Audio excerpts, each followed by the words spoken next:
Hello, everyone, and welcome to another episode of We're Screwed. With me, as always, old boy James Ash, Andy Andrews. We're going to get right into this puppy. We were talking before the show even started, and we decided to go ahead and start this thing up because we were going to waste all of our material just talking to ourselves. So, boys, what's going on? What are we talking about? Who wants to start? I'll start.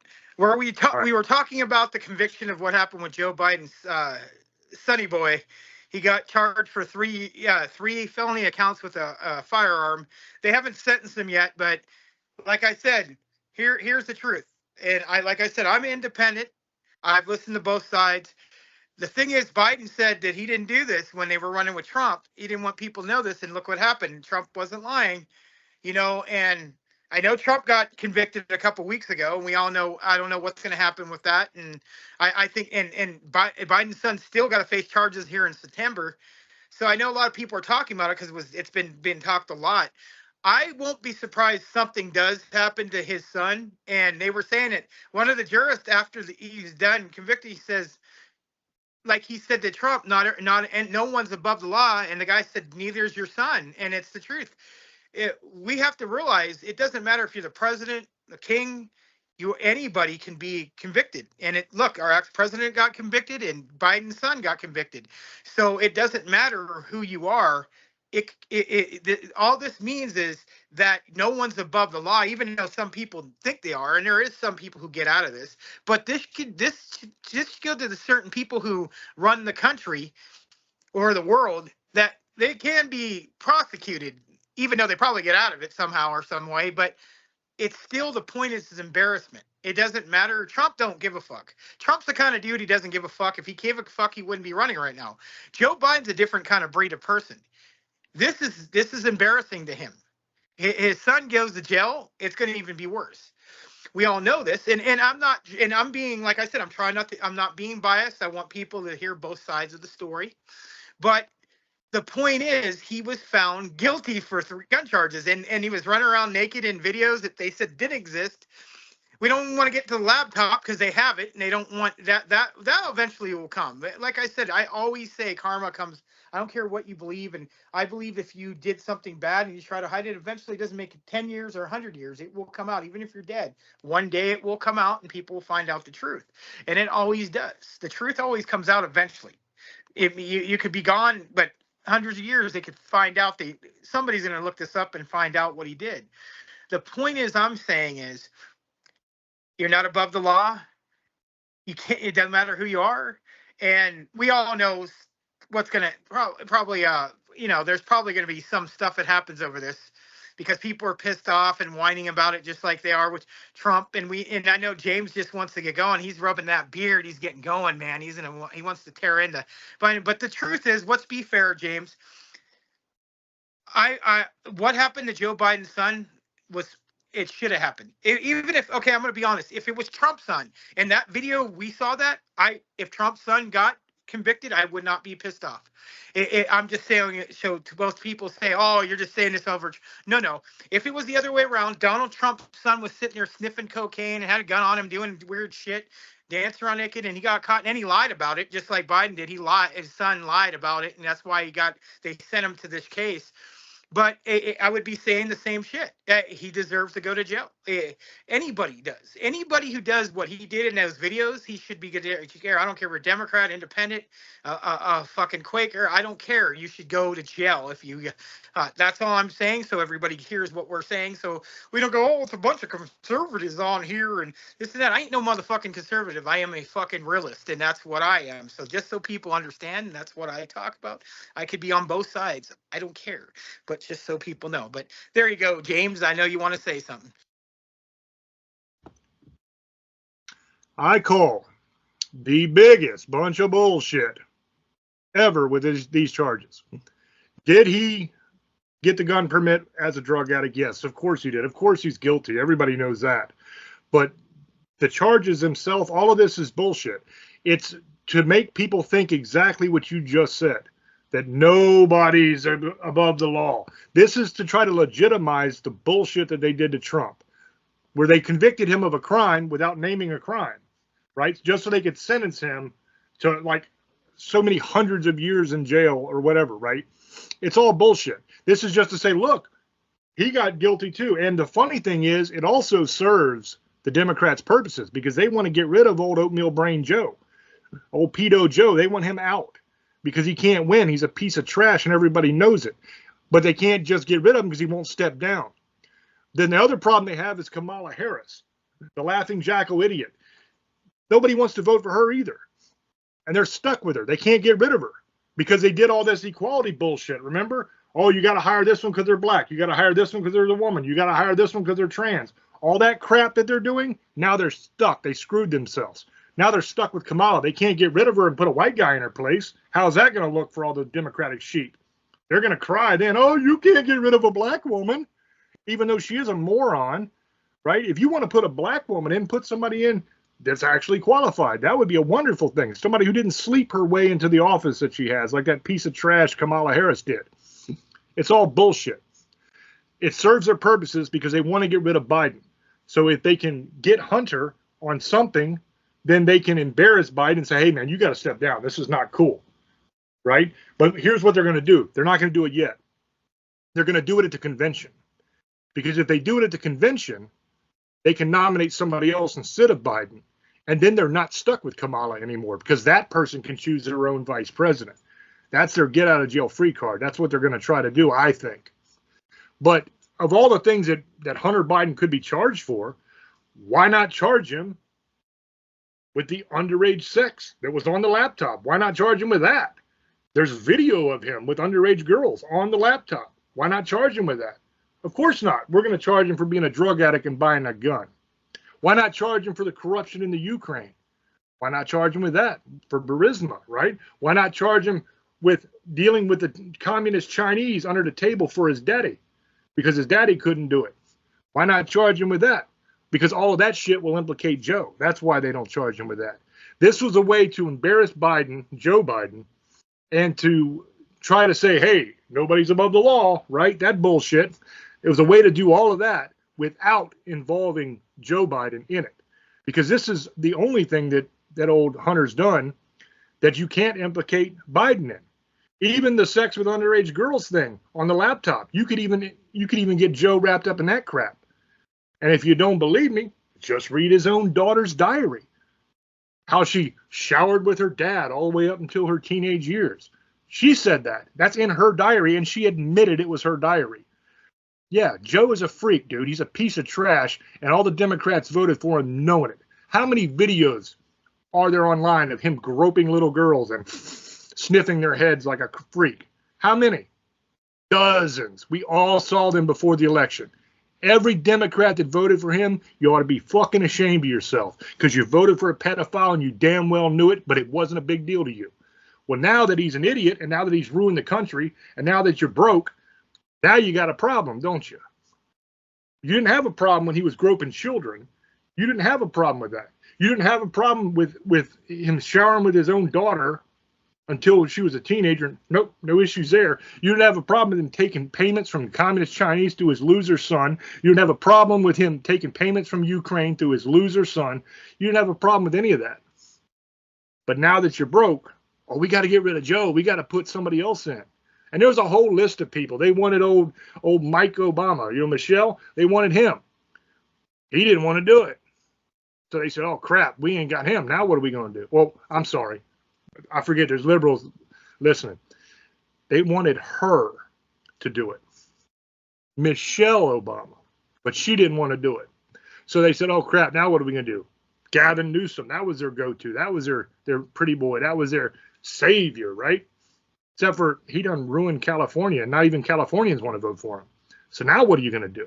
They thought, well, we'll do RFK. Yeah, we'll go RFK. That'll be great because people like RFK. He's a Kennedy, for God's sakes. Oh, wait, that's right. We told the entire Democrat base that he was a Russian spy and that he was a piece of trash. And we done badmouthed him all the way through the whole primary process. Wouldn't even let him be on the ballot.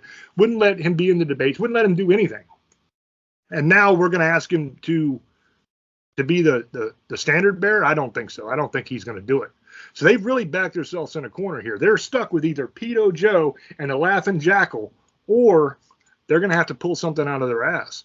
They're going to have to pull somebody that can win.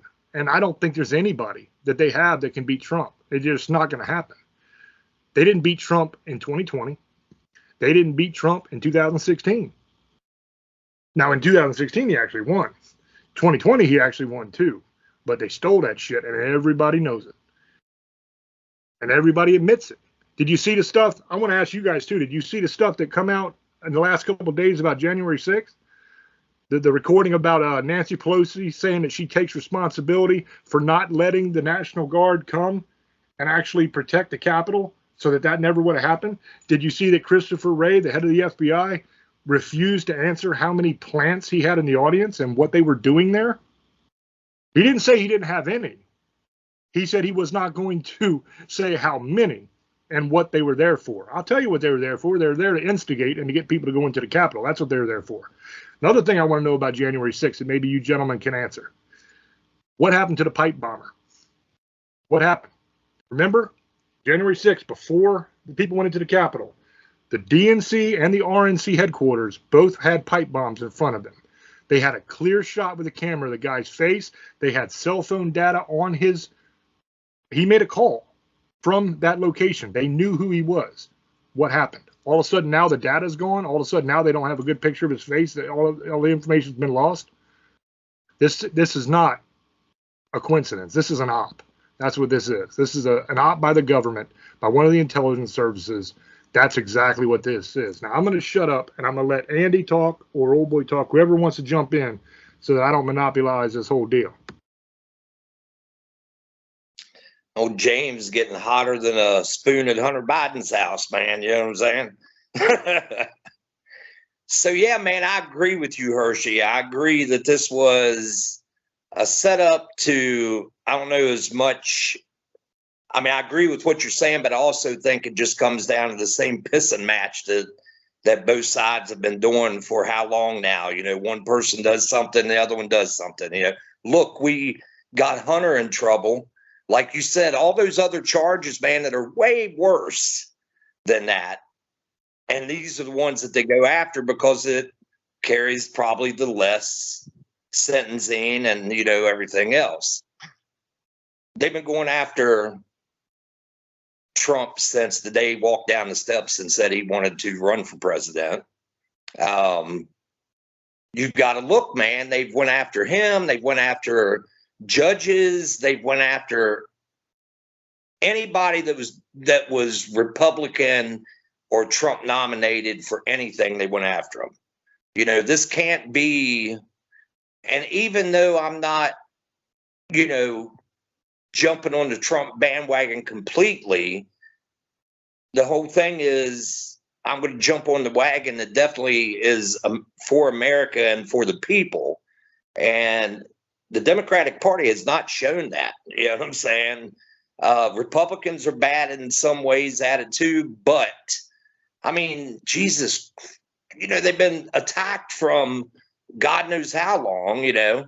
And what do you think about Condoleezza Rice? I heard that name pop out for maybe a nominee, you know, which would fit their thing. Black, a woman, you know, and not saying that a black woman couldn't be president. I don't want to say that at all. I'm just saying that fits their bill. But somebody also said, somebody else, I'll think of it here in a minute. But the whole thing comes down to, I have a cousin, and I won't go too deep into it, but he makes good money. He doesn't live in D.C. anymore, but at the time on January 6th, I'll just say that he could look out his penthouse and actually look down into right center field of Nationals Park. So, yeah. So anyway, makes good money. And he tells me there was going to be, actually the plan was I was going to go to his house, stay the night before, and then go over. But I decided not, I had to work. So he tells me, and he didn't get it on film, and he kicks himself in the ass because of it. But 3 buses, man, pulled up. 3 buses pulled up, chartered buses, right below where he was at. And he said these people filed off. They all got in a group. They were talking to him, and one by one, they handed these people Trump hats, Trump shirts. And when they returned back to the spot after everything went down, they were high-fiving and stuff like that. And it's like, it doesn't make any sense, man. Like, they were plants. That's exactly what they were, just to cause and stir the pot. But what it comes down to is Biden had a lot more charges that they could have went after him about. I mean, good Lord, man. I mean, it's sabotage. I mean, it's like money laundering. I mean, you know, calling his dad, what was it, the boss or whatever he called him, and stuff like that. But it comes down to the simple point is these are just charges that they put on him to say, well, we got, you know, Trump on his, which I don't agree with some of the stuff when it comes to him, especially a porn star who has no problem showing every bit of herself and doing every nasty, well, I don't know if it's nasty, but doing anything possible on camera, man, that is not, you know, that is very adult, triple X and stuff like that. And then you're going to make a big deal out of the fact that the man didn't want, yeah, maybe he screwed around on his wife. I don't understand that with the way they've looked, but the whole thing is, man, I'm not making excuses for Trump, but the thing is, it's not, you slept with a porn star and then told her, gave her some money to shut the fuck up. And that's because who he was. How many other people probably do that? But it wasn't like he was taking money from China or the whole, you know, thing over, you know, Russia, everything else that just points Ukraine. I mean, all that stuff, man, it's right there in black and white. And then on top of that, like you're saying, man, messing with, you know, his own daughter, the things that the man said just does not, like the other day, he's in France and is telling people, first he said, my fellow Americans, and then he turns around and says Arlington down the street in Arlington. You know what I'm saying? And it's like, come on, man. You know, it's so obvious with that man in office that he is not in charge. You know, who is? And the ones that are in charge, that are pulling the strings, are exactly who Trump talks about when he talks about the swamp and everything behind it. And that's my thing, man. Trump might be a big mouth. He might be an egotistical dude. But the thing is, he's a businessman. People want to say he's been bankrupt 7 different times. Well, what the hell does that tell you? He's still worth how much? After tells me that he must know how to get his ass out of a recession. You know what I'm saying? He knows how to get himself from being broke. So, businessman, that's what we need, a businessman with balls. And that's exactly what he's been the whole time. And I do believe that they stole the election as well from him. And don't think that the whole, you know, illegals coming in and stuff like that, they've already tried. I can't remember what state it was, Jersey, I think.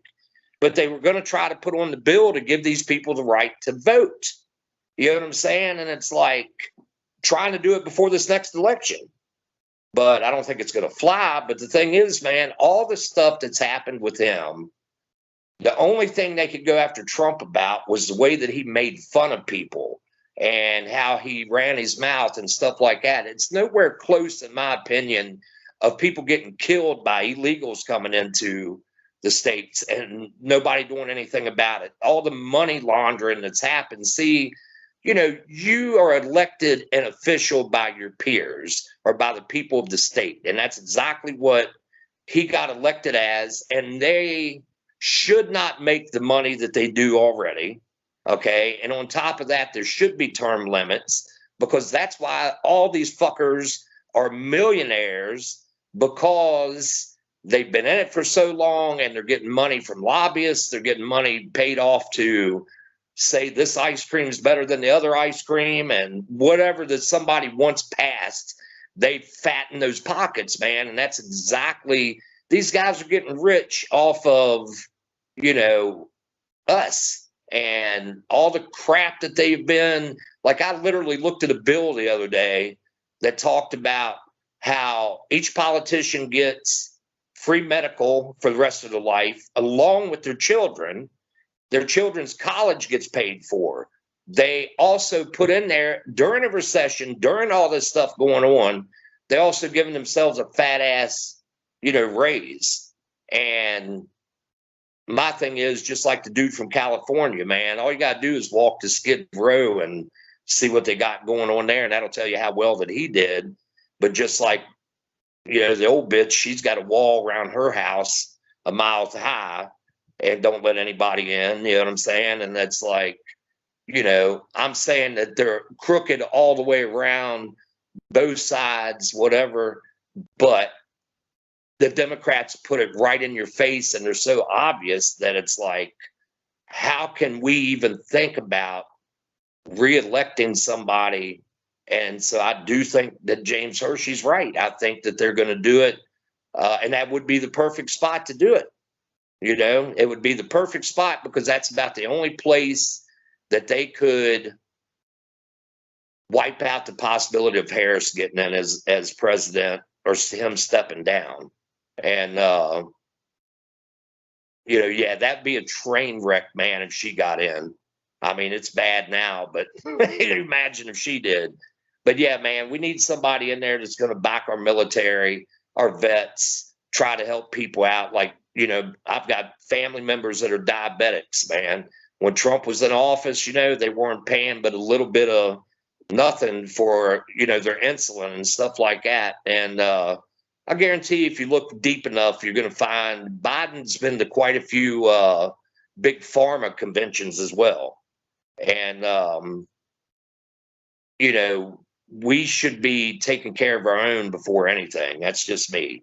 And, it's about all I have to say about it.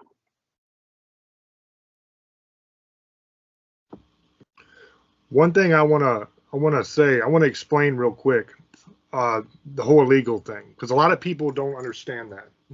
They think, well, what's the big deal? All these illegals come in, they can't vote, right? It's illegal for them to vote in our election. So, and people say, well, yeah, well, they're going to try to make it. Okay, yes, they are, but that's not the main point with the illegals. The main point with the illegals is simply to be here, because if you have another 2 million people in your state that are here illegally, when the census comes around and they count the people, they don't ask if you're a citizen in the census. They just count how many people are there. So what happens is, with all these illegals in the states, there's a reason why all these illegals are going to strategic cities where they want to turn blue. It's because when they count those things up, it affects the number of representatives you have and all that stuff in Congress. That's what the plan is. Okay, it's not necessarily that they vote right away. It's that they get in at places like New York, places like in Virginia, like Richmond, for example, Fairfax. They're getting a lot of illegals coming in because they're trying to bolster that. Cities that they want to take over, they're going to bring a lot of illegals into places like Houston. That way they have the bigger numbers, and they can get more in the census for the blue states. But for the red states, they get more people in there that can have more ballots, right? Because remember, a lot of these states, they don't have voter ID.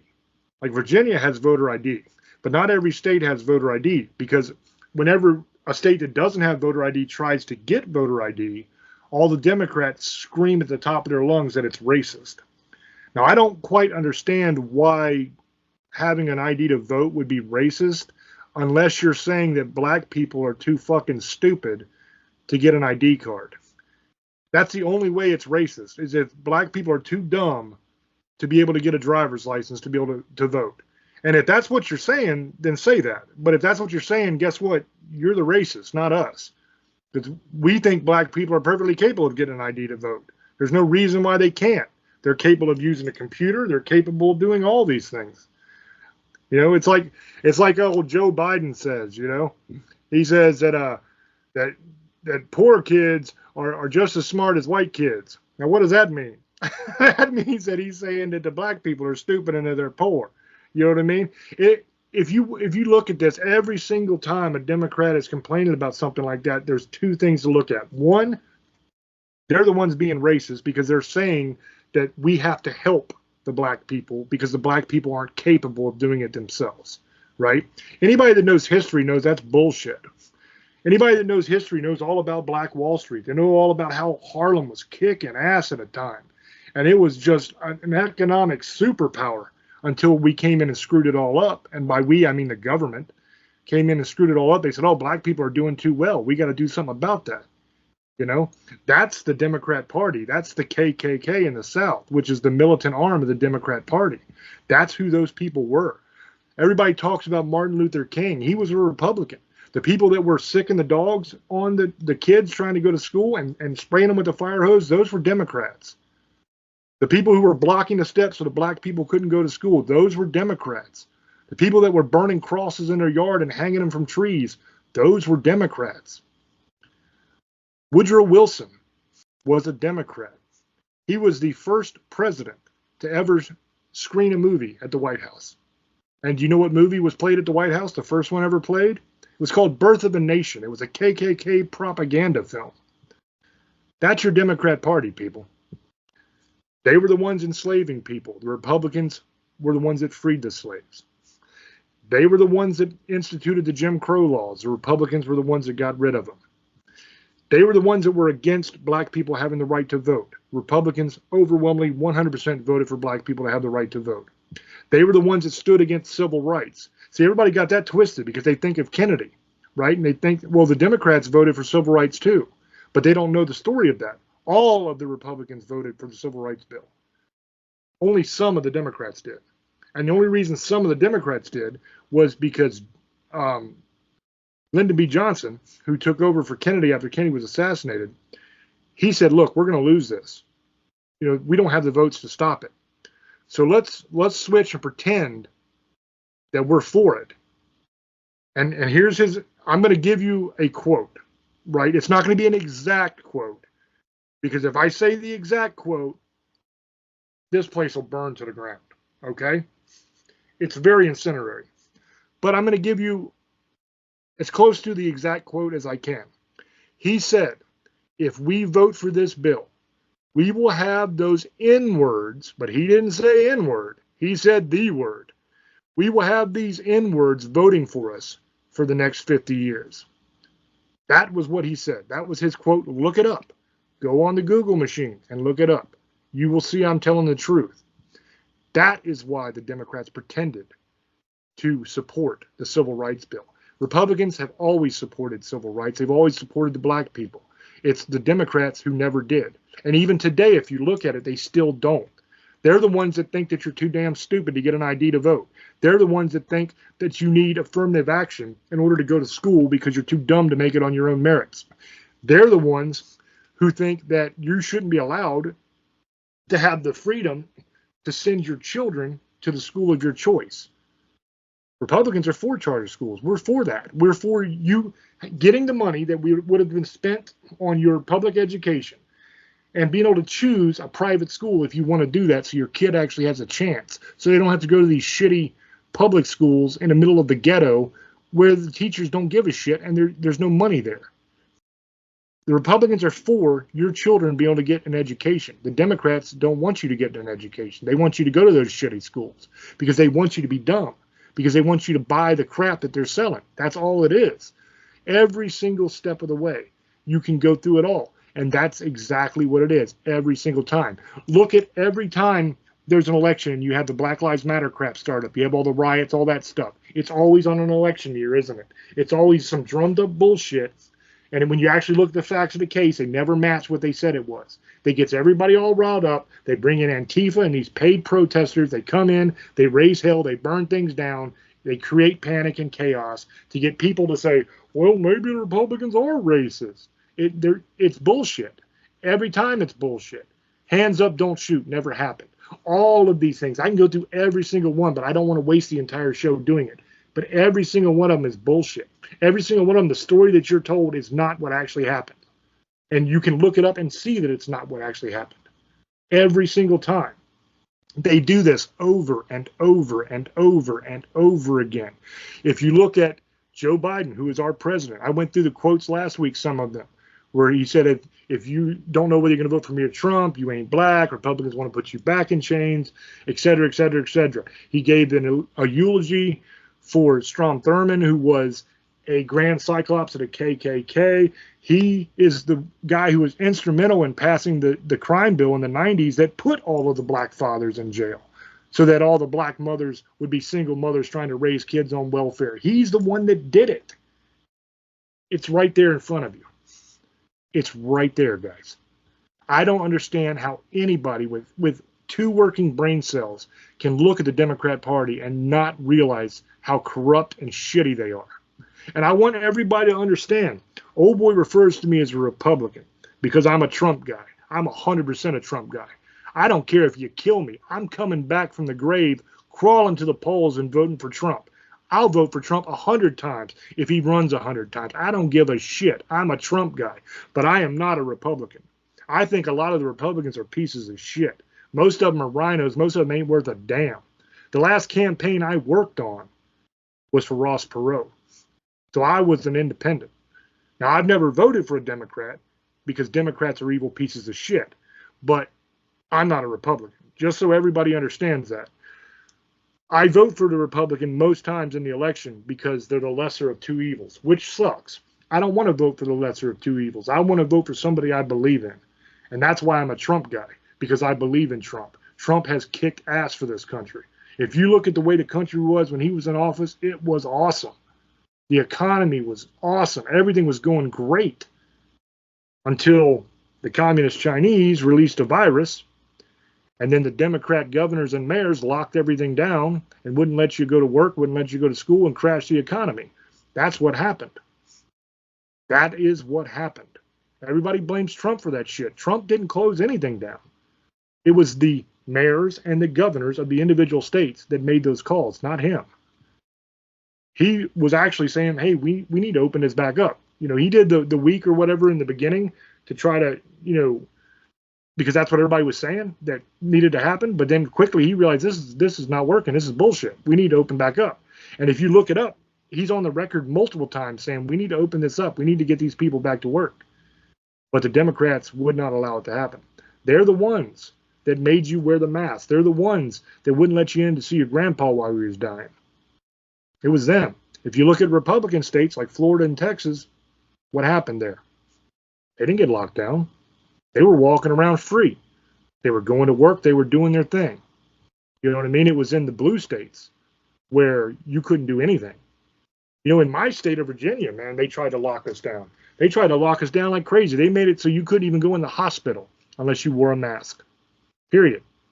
And I know because I take care of my father, and I had to take him to appointments. And they would not let me in the hospital unless I put a mask on. And I told them to go fuck themselves. So they had to come down and get my dad and take him up to his appointment and bring him back down so I could take him home because I refused to put a mask on. Because I'm not doing it because it doesn't fucking work. And you know what it does do? It doesn't stop COVID, but you know what it does do? It gives you bacterial lung infections. That's what it does do. That was proven during the Spanish flu epidemic in 1910. Okay? They had a massive spike in bacterial pneumonia. And they said, what the hell? Why is this happening? And then they realized, oh shit, it's from everybody wearing these masks all the time. Now, at that time, they didn't have the surgical masks like we had. It was more of a cloth dealy, but it's the same principle. What happens is you're breathing out all that air, all that wet, moist air, all that bacteria gets caught in that mask, and you're just breathing that bacteria in all day long. And you're going to make yourself sick. You know, I got asthma anyway. I'm not doing it. I'm not putting that shit on my face. You know, and get ready because they're trying to do it again. And it ain't going to be with COVID this time because that's done run its course. It's still around, but it's weak as hell because that's what happens with viruses. But the next thing they're going to try to do is the bird flu thing.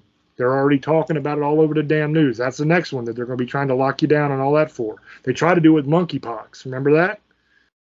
I don't know if everybody remembers monkeypox because it was only here for a second that they were talking about, but they tried to hype it up. Like, oh my God, it's the worst thing ever.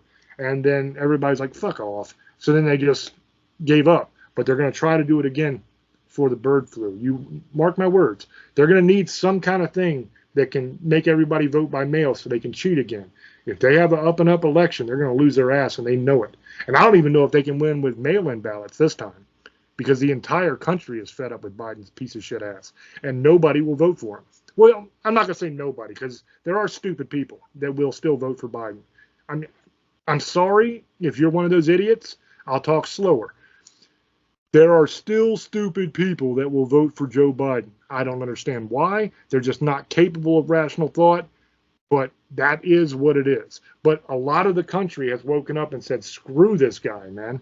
Screw this guy and screw this party.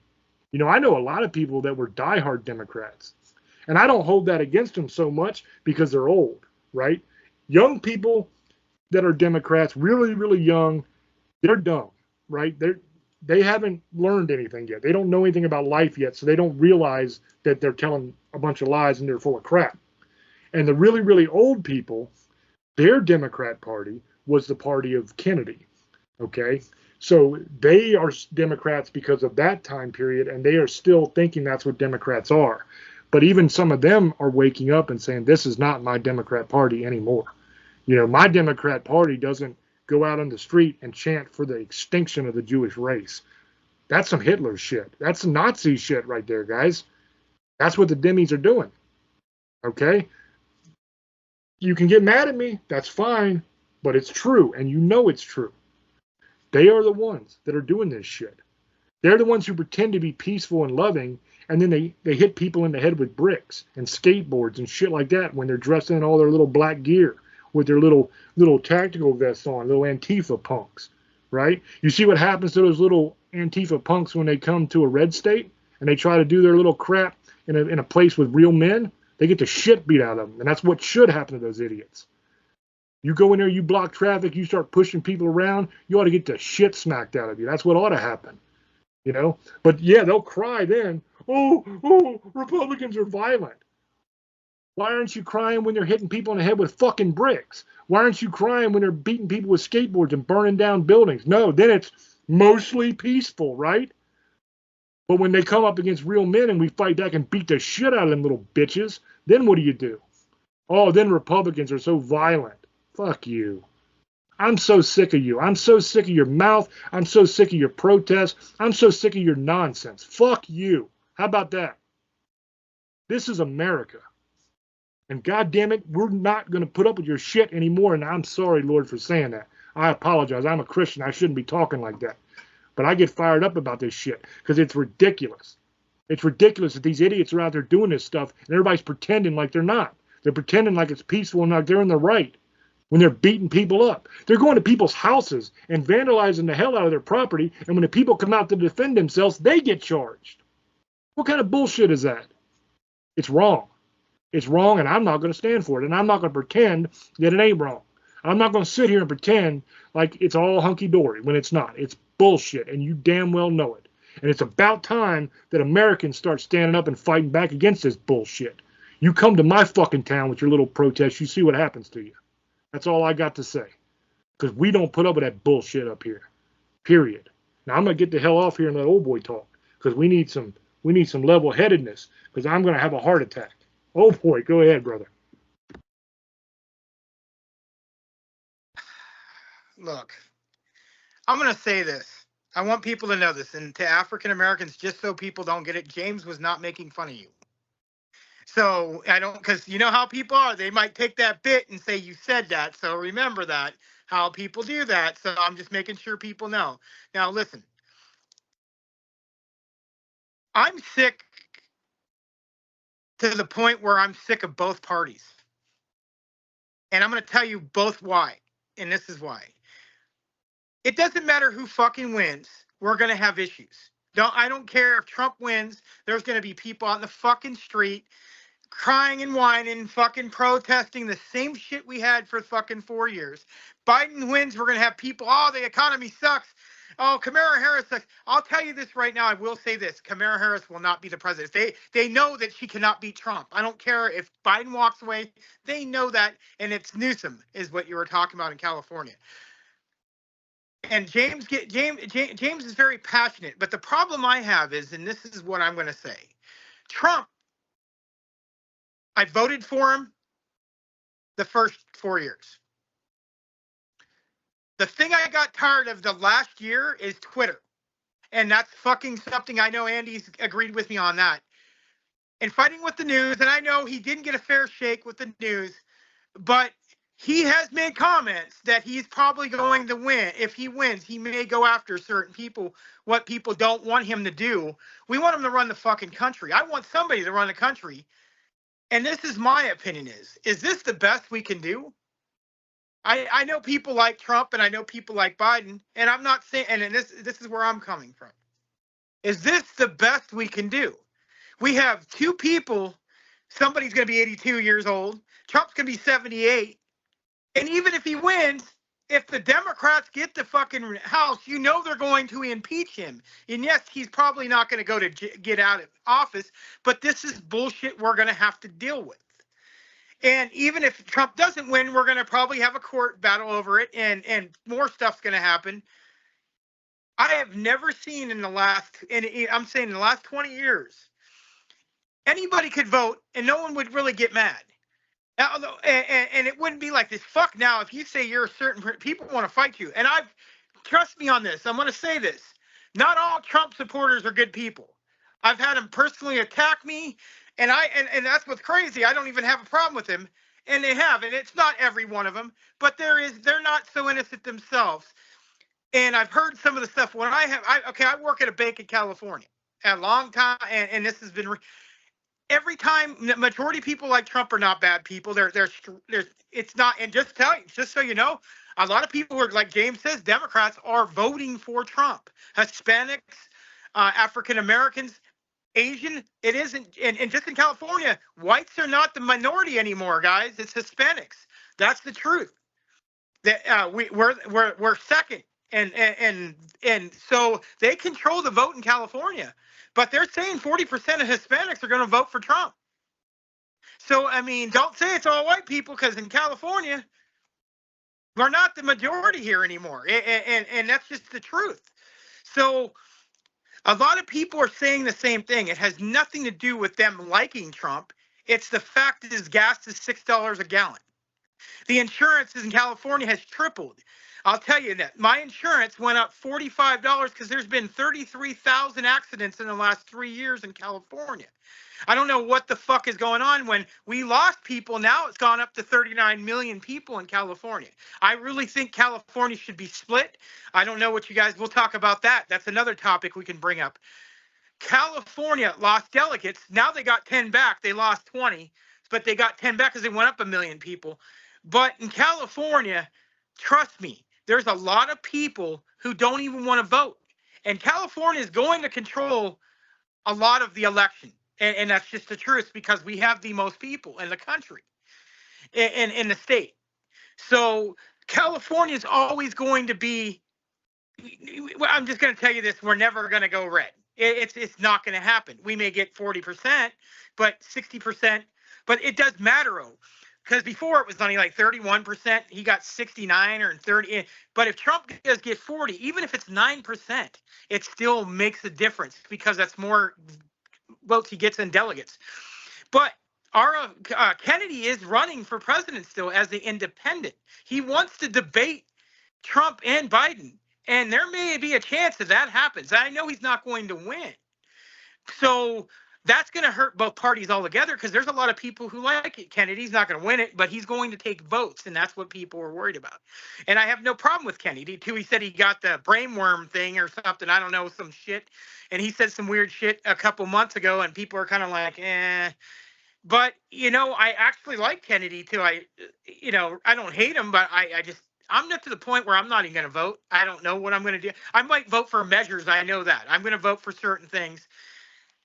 I'm just at the point where, what the hell has happened? We can't get somebody. I would like to have a president. I'm not trying to say anything about older people or anything, but somebody who's in the 50, 60-year-old range that we don't. And with Joe Biden, he's getting old, and you could see it. He's 82, and you could tell he can't function like he used to do. 8 years ago, you look at him 4 years ago, he just stands there like and smiles, and it's sad, because what they're taking advantage of this old man.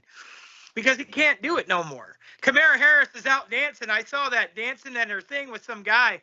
Well, I don't know if you guys are seeing it. Russia's going to Cuba right now, right by or in America, right by America right now, by the Keys, and we're both going back and forth. We could be in World War III at any time because the UN sent stuff over there in Eastern Europe for the Ukraine war. And I'm going to tell you something. I'm going to say something. A lot of people got to quit this whole Putin ain't going to do nothing. Putin's not going to do this. Putin went into Ukraine and attacked them. It doesn't matter what we said or if they did or didn't, whose side I'm on. I'm saying he didn't give a fuck what we said, and he did it anyway. Yes, and it's because, where there's opinions on who's right or wrong on this, he didn't give a fuck, and he's not going to give a fuck. If he gave a fuck, he would have stopped. He's not going to. I don't even think he's going to stop even Trump goes into office. And I think to the point is now that I don't think Putin's scared of America anymore. I don't think the Chinese are scared of America anymore. Look at our country. Every fucking day, people are protesting, whining, and crying. I'm just talking about other people's countries when we're not even caring about our own. If you're in this country, you're American. That's all that matters. If you come to this country, fuck it. I don't care. There's nothing we could do. People are not going to stop people from coming here. I don't give a fuck. You put a 100-foot wall, they're still going to get here, and they still will. And trust me, they've always done it. I've lived in California. It doesn't matter. What are you going to do? Trump's not going to be able to do shit in California. They're not going to care, and they're just going to do what they want. And that's what I've been trying to tell people. The fucking wall is not going to happen here in this state. I'm telling you this. I don't care what anybody says. Yes, he might fix it in Arizona, and that might happen. I'll agree on that in Texas. And that's some of the parts that need it. I don't even care, bro. Like, everybody's come from all over the world. We've all done the same shit. Now there's certain things that should be happening. If you come into this country, if you have 5,000 fucking felonies, I don't know if you're running from the police. You've been thrown out of this country 6 or 7 times, and then you go kill somebody like it always happens. That's the issue I have. When you have felons constantly coming in here, and then they take off when the cops were looking for them, go back to Mexico for a couple years, and then come back, or El Salvador, or Guatemala, even anywhere in South America, and then they come back, running drugs. Where there's nothing you could do about that. Drugs and the United States government is involved in that. Trust me. The drugs are always going to be a thing. People need to get this fantasy they're going to get rid of drugs.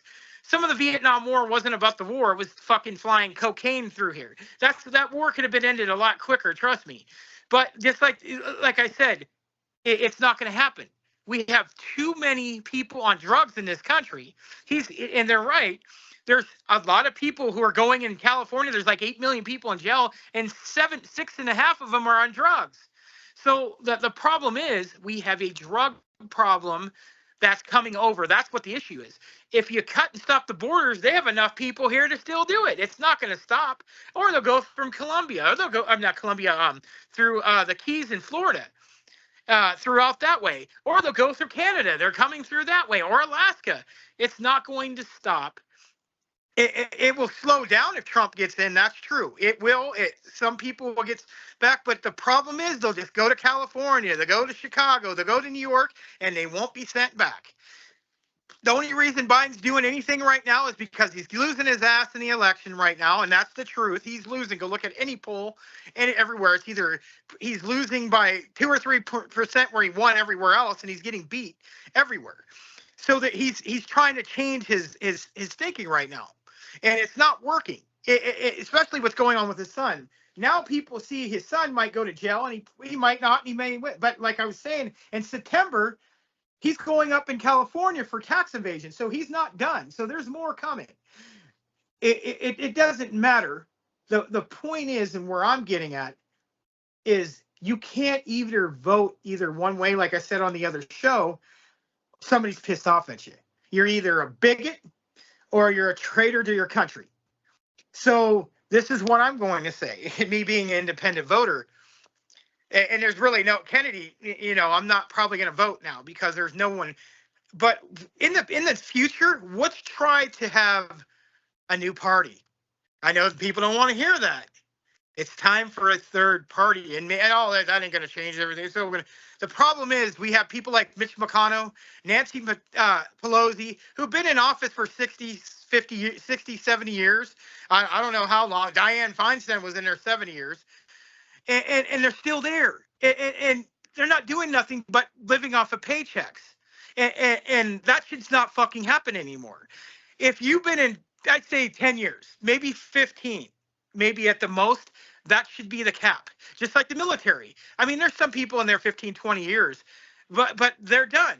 Not fucking the rest of your life. You're a career politician. Okay, then we're never going to have change. You're always going to have the same people vending through. You either have them running as government or somebody in the House or senator. It's always going to be or somebody related. Just like a lot of people know, Newsom's related to Nancy Pelosi. It's her nephew or father, nephew-in-law or something like that. They're related.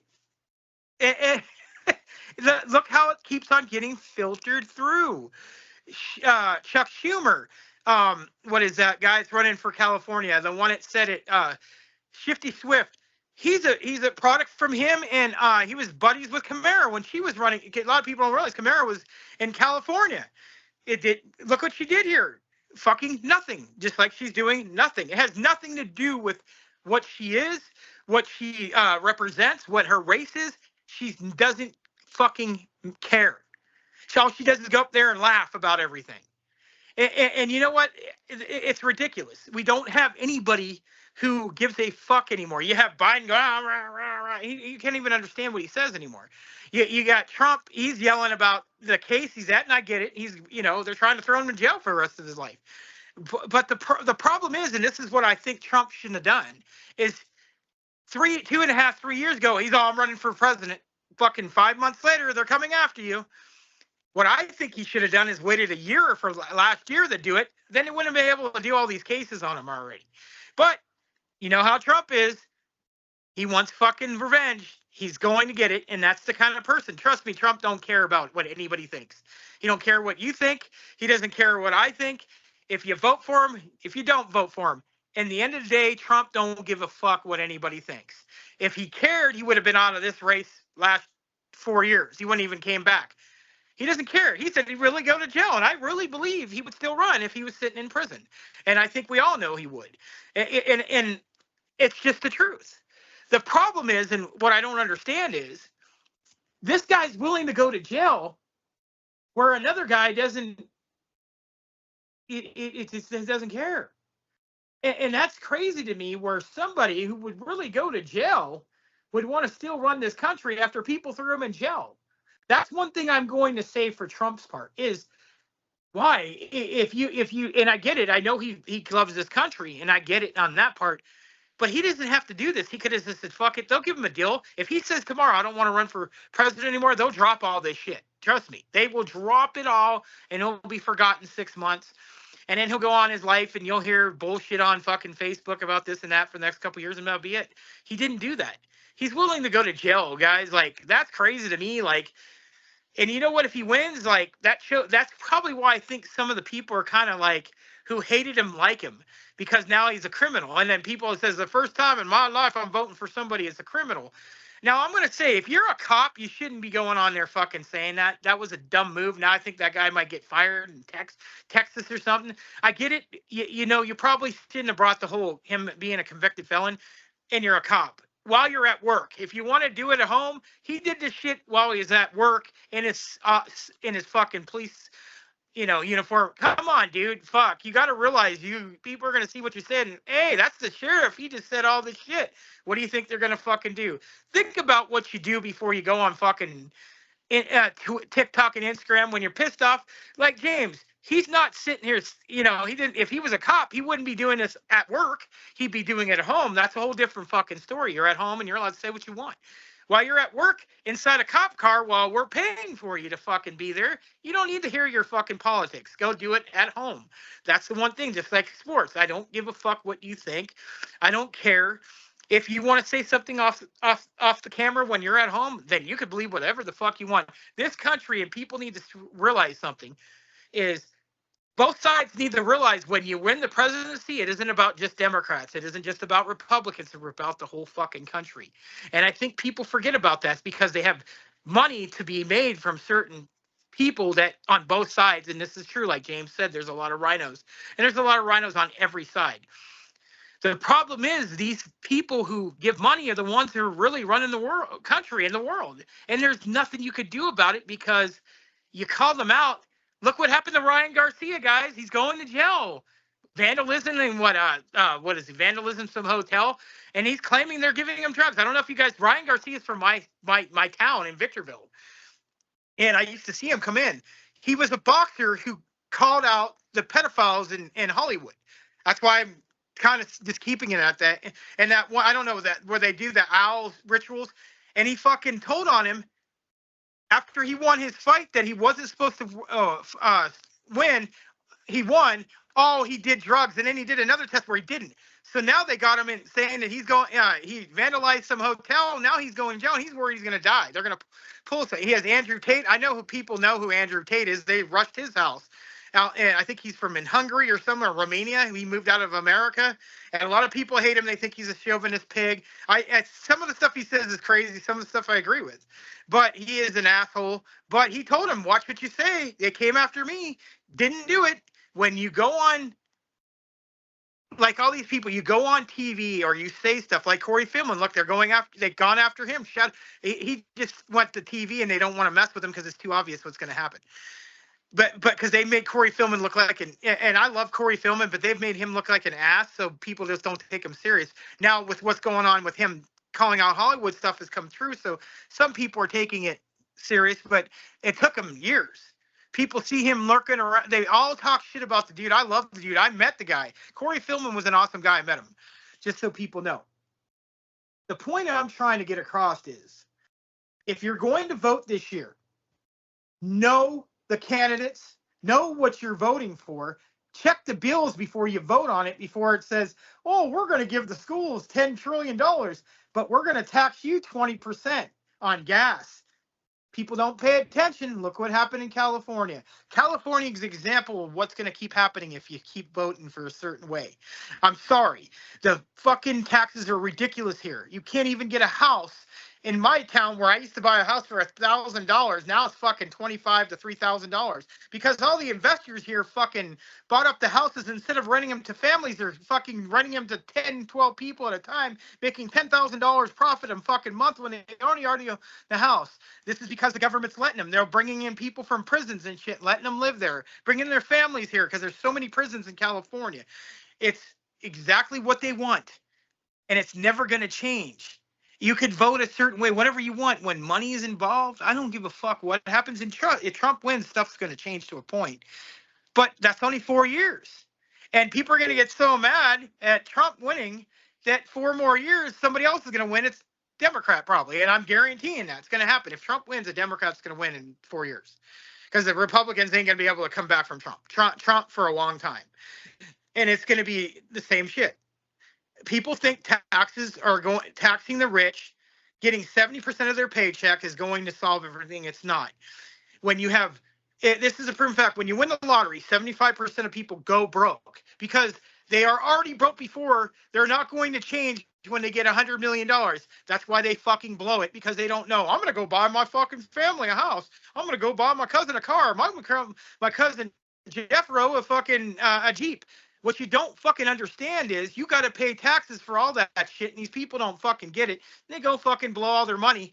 And 10 years, they claim bankruptcy. I'm $20 million in debt. That's because you spent $120 million in 5 years instead of fucking investing it in something else to fucking live off of. People don't fucking think. They're fucking dumb. So, and I'm saying all together, people are fucking dumb most of the time. I've been dumb. I've got money. I've blown it all. When I was young, especially if you're younger, you don't care. Some people are smart, but most people don't give a fuck. Hey, I want to go buy that new strain of weed. I'm going to go buy about fucking 10 pounds. Well, buying it for fucking 6 years, spending thousands and thousands of dollars, it's going to come back. When you keep, like with Mike Tyson, he made $100 million or $250 million. Now he's getting more money back. He blew that in 15 years because I was only supposed to spend 30 million, spent 60 million a year. Of course you're going to go broke. These people don't know what they're doing. They don't know how to fucking manage money. And this is what's going to continuously happen. You have people who are in credit card debt, making more credit card debt, and then they file bankruptcy. 5 years later, they get their shit fucking wiped and they do it again because people don't give a fuck. When are people going to realize this? Most people only live for the now. They don't give a fuck about the future. It's just the truth. And sorry, guys, no, I took a little motherfucking time, but that's the way I see it. Go ahead, Andy.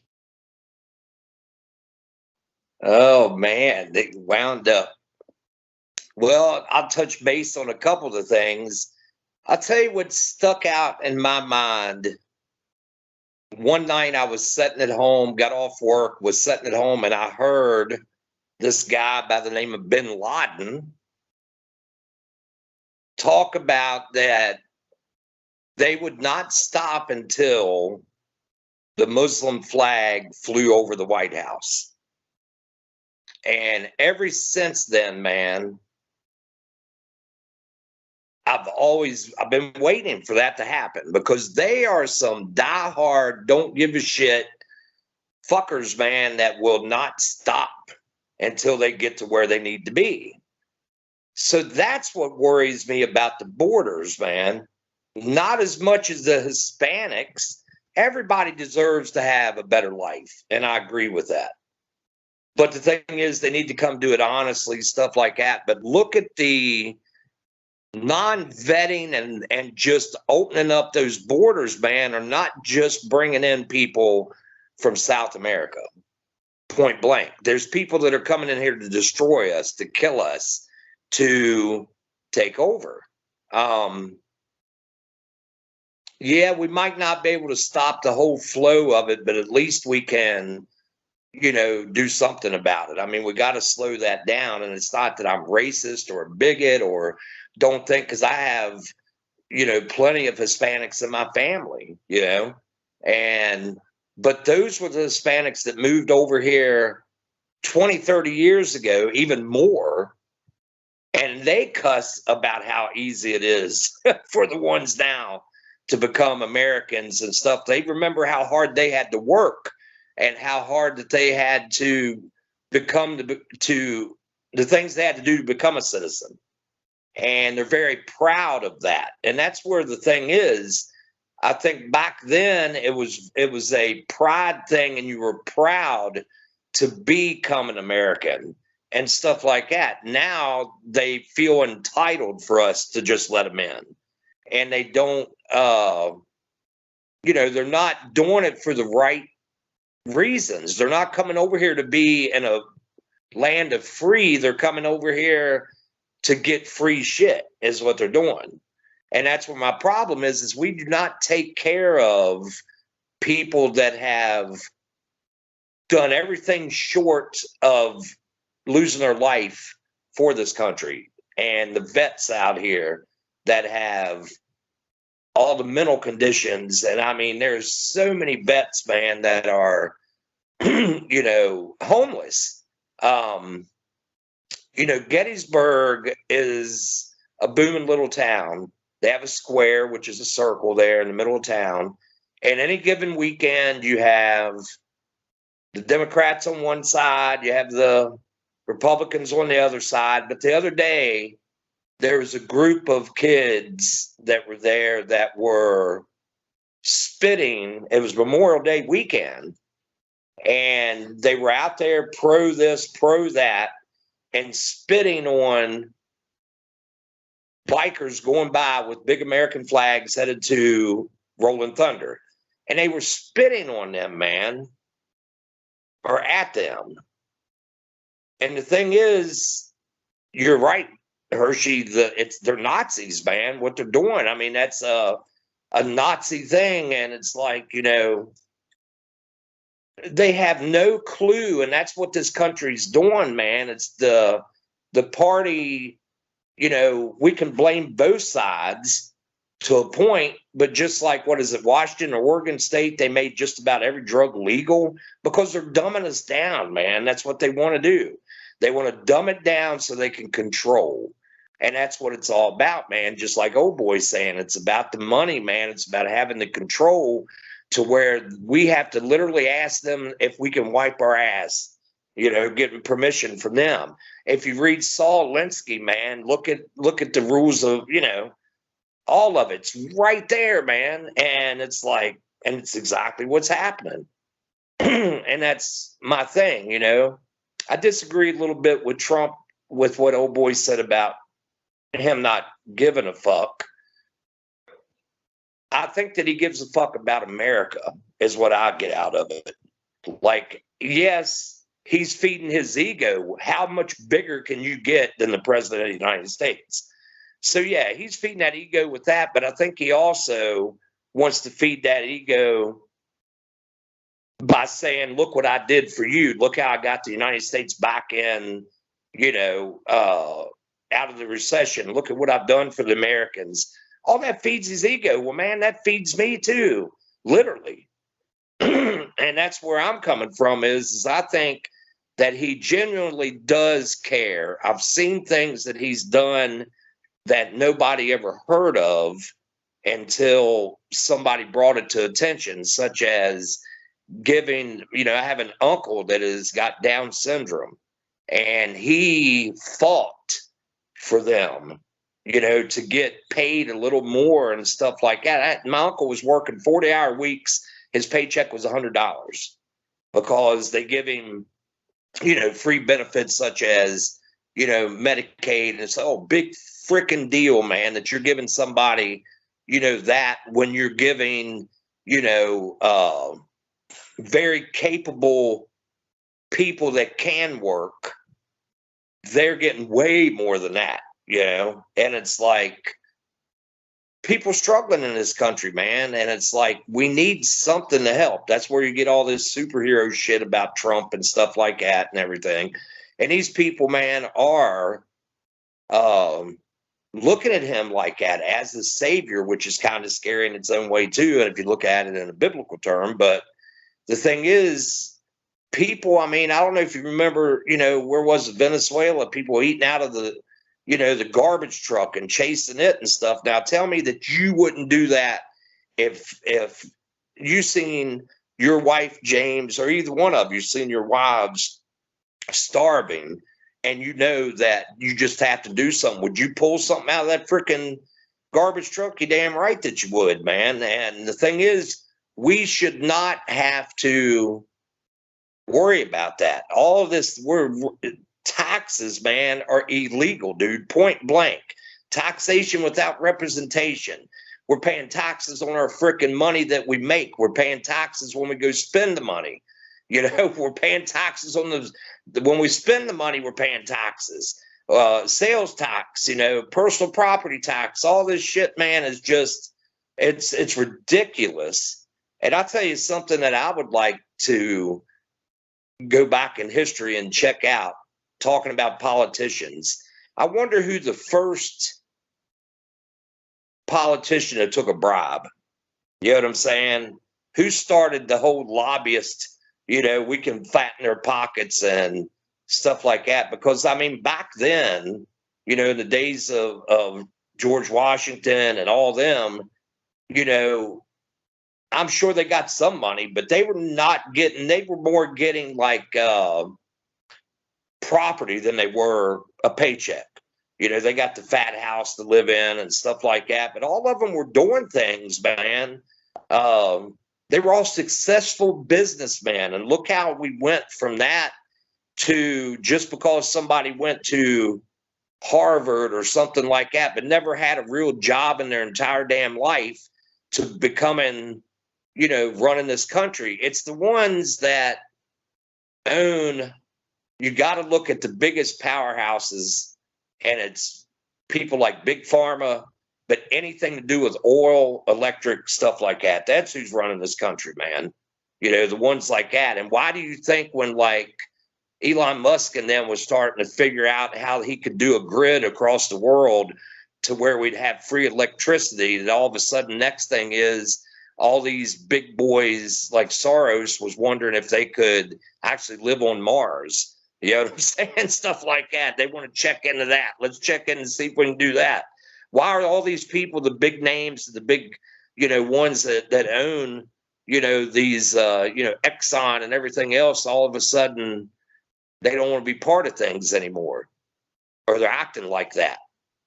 They're worried about, because they're tearing up this country, man. They're tearing, or this world. I mean, that's what they're doing. I would say I would really highly recommend Chad Kalick is a documentarian, and he did Sir No Face was one of it. If you're in the paranormal, that's really cool to watch.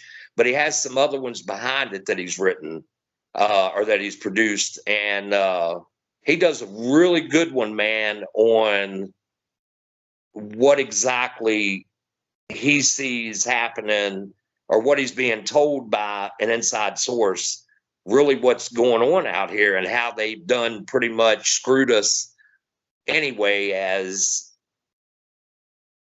environmentally, how we've punctured too far going for oil, how the weather is pretty much, we control the weather. I mean, it's almost known of that now, and all this stuff is coming down to a point to where, we can look at it in biblical terms.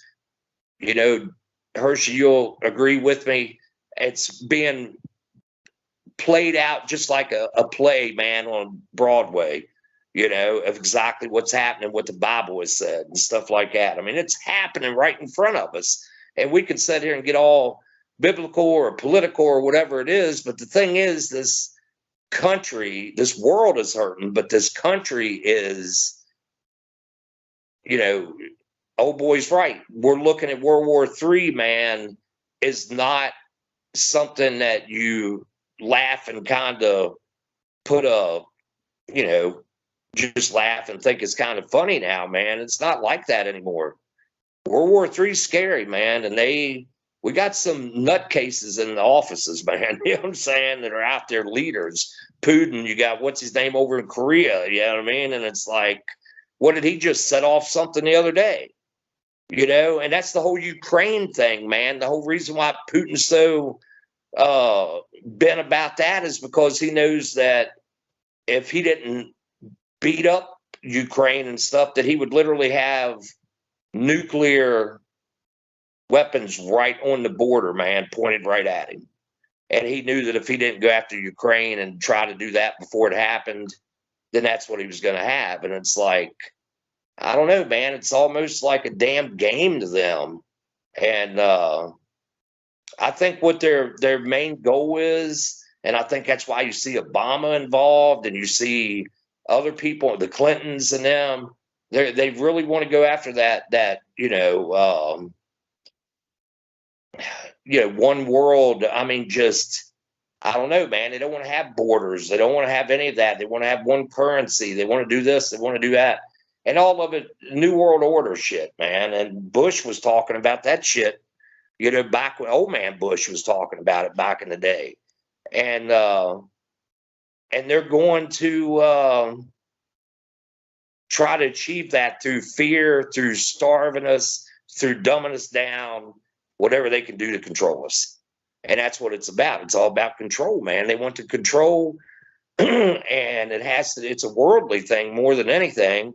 But I think we need somebody like Trump. I agree. I think we need somebody younger. I like to see old Jordan go for it one time. You know what I'm saying? I like him. He's not afraid to step up. But the thing is, man, it goes deeper than that. The dark state, man, is like, I mean, it's just some scary shit. And you got to think well, I'm not far from DC, even where I'm at now, but you're even closer, Hershey. You know what I'm saying? And that's scary. I mean, we grew up, man, 40 minutes away from Mount Weather? You know what I'm saying? We know if shit would have hit the fan, we definitely wouldn't have been here that long. You know what I'm saying? It would have been over with for us quickly.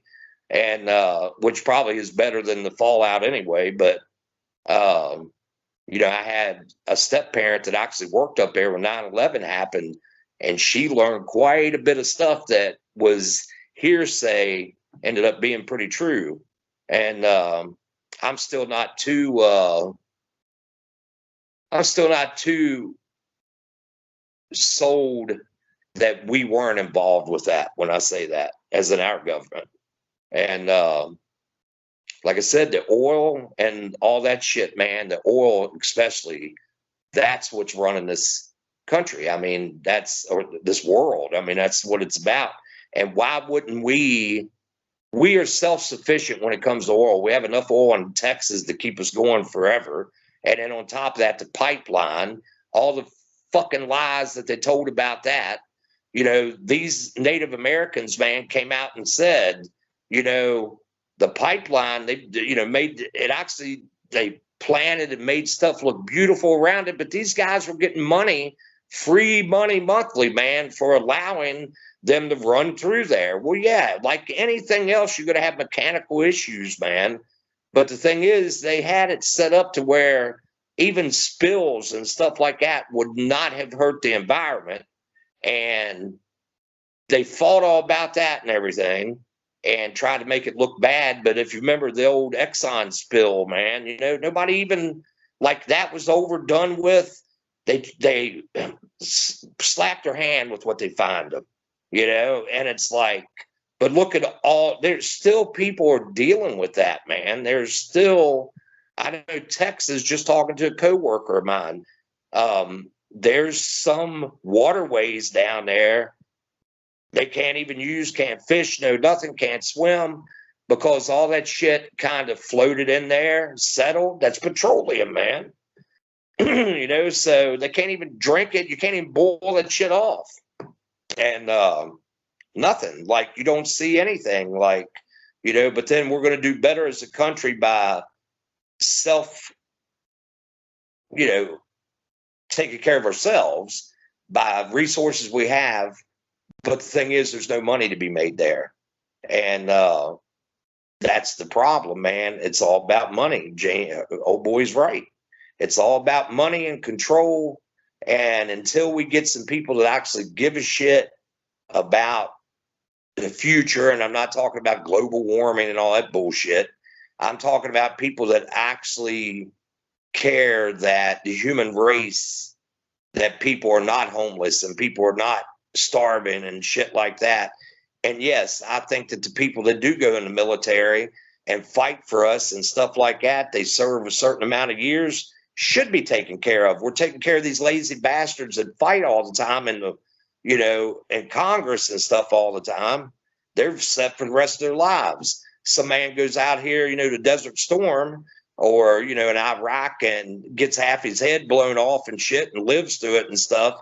He can't even get correct medical care, you know, bullshit medical care at the vet centers. You know, they don't give them enough money. They just don't, man. And, you know, Trump, I have to say, really looked out for those people and stuff. And those little things is why I support him, is because even if he was doing it for himself, he still took care of the ones behind him. Well, I would also say that, I mean, everybody can agree that the government is corrupt. The government is bought and paid for. And even worse than that, there's some evil bastards, most of them. And what I would say to you guys, and what I would say to everybody listening at home, who else can do it? You may not like Trump. You may not like that he insults people. You may not like his personality, whatever it is. Who else can do it? Tell me another person in our lifetime that has stood up to the deep state, has stood up to all of this abuse and bullshit that they do. Nobody. Reagan tried. I loved Reagan. He tried. They shot him. Then all of a sudden he behaved himself after that. I don't know if a lot of people watching are old enough to remember that. When Reagan came in, he was all piss and vinegar, man. He was like Trump. He was ready to roll. And he started kicking some ass, and then they shot him. And all of a sudden, he straightened his shit up, and he wasn't talking the same way anymore. Then he was a lot easier to get along with. Kennedy tried.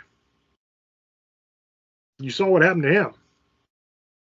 Kennedy was going to get rid of the CIA because Kennedy got screwed over on the Bay of Pigs by the CIA. And then he realized what was going on. He realized how corrupt the government was. And he said, no, screw this. I'm going to scatter them to the winds.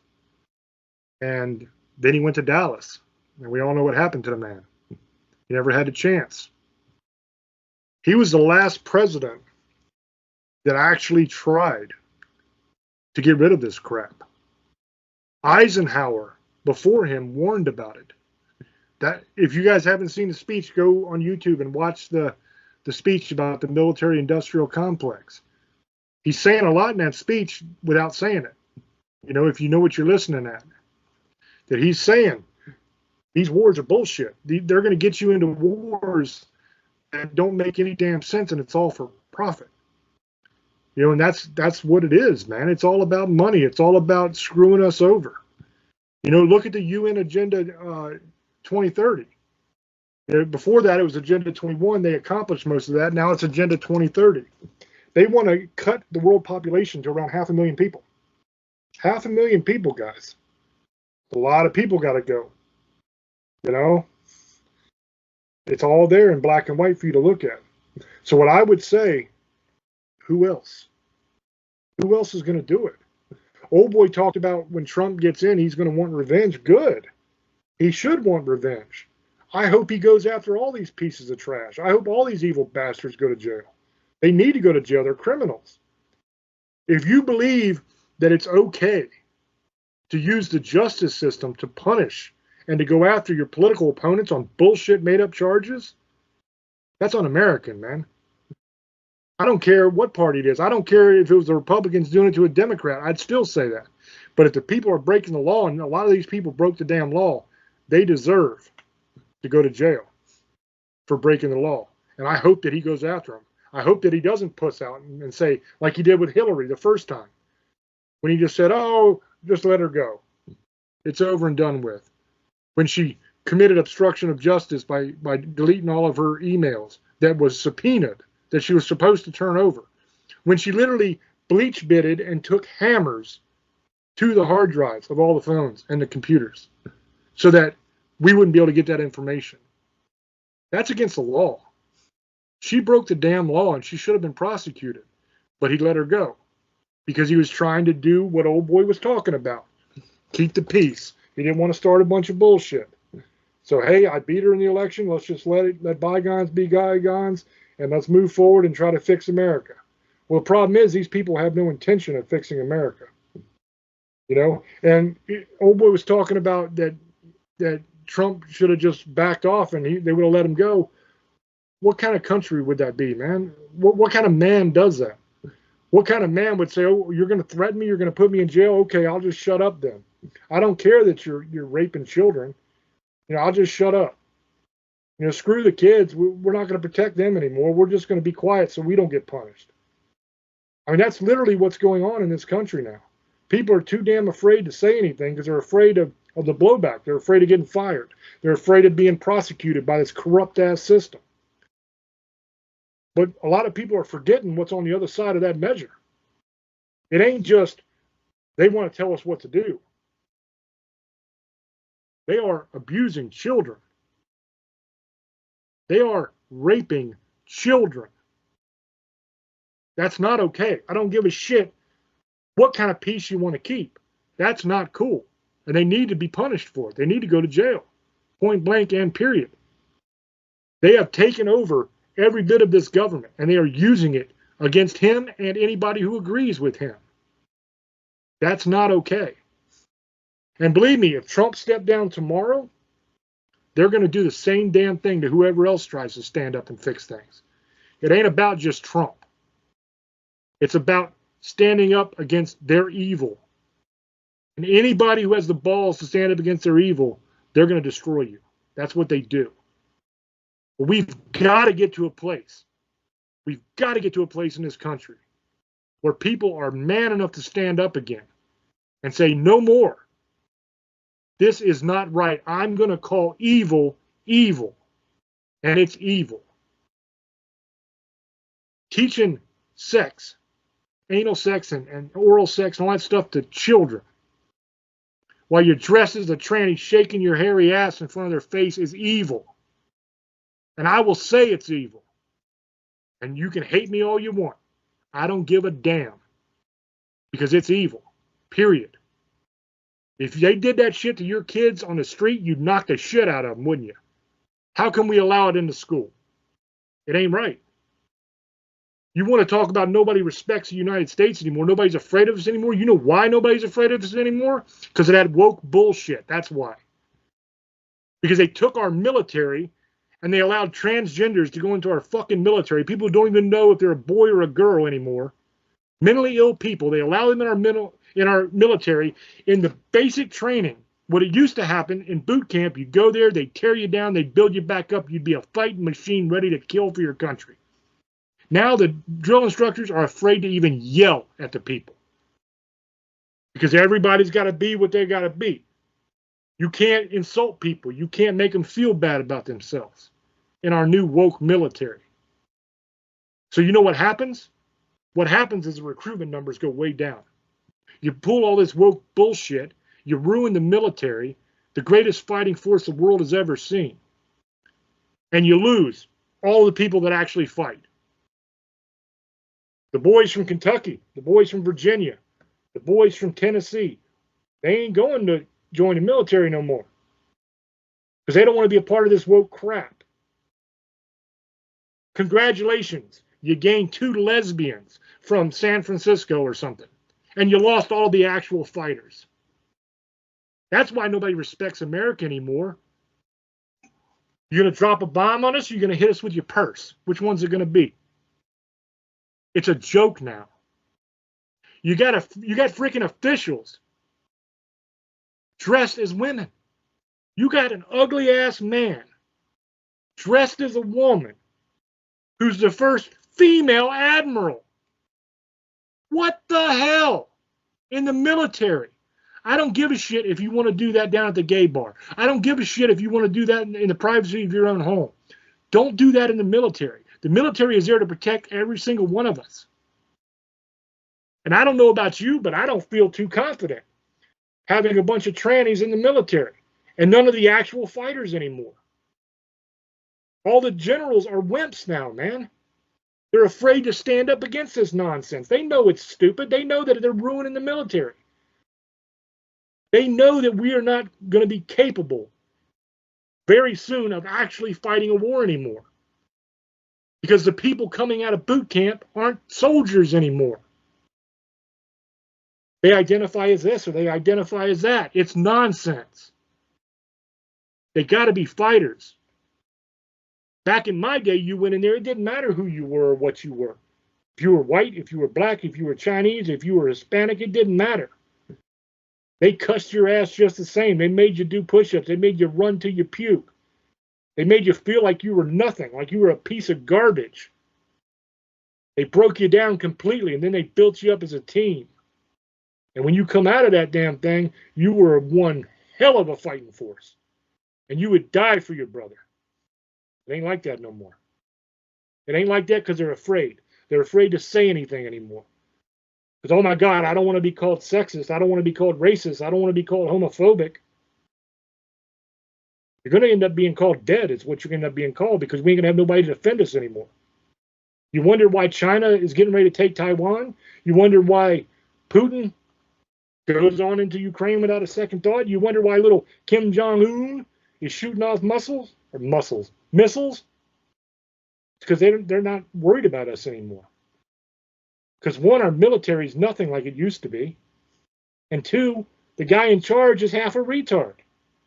He can't even think. He's dumber than shit. He was dumb as shit when he could think, when he was younger. Now he's dumber than shit with dementia. Everybody knows it. Did you see that last video of him that just came out? Where he's standing at the podium all bent over? So what was he doing? Was he sitting on an invisible chair?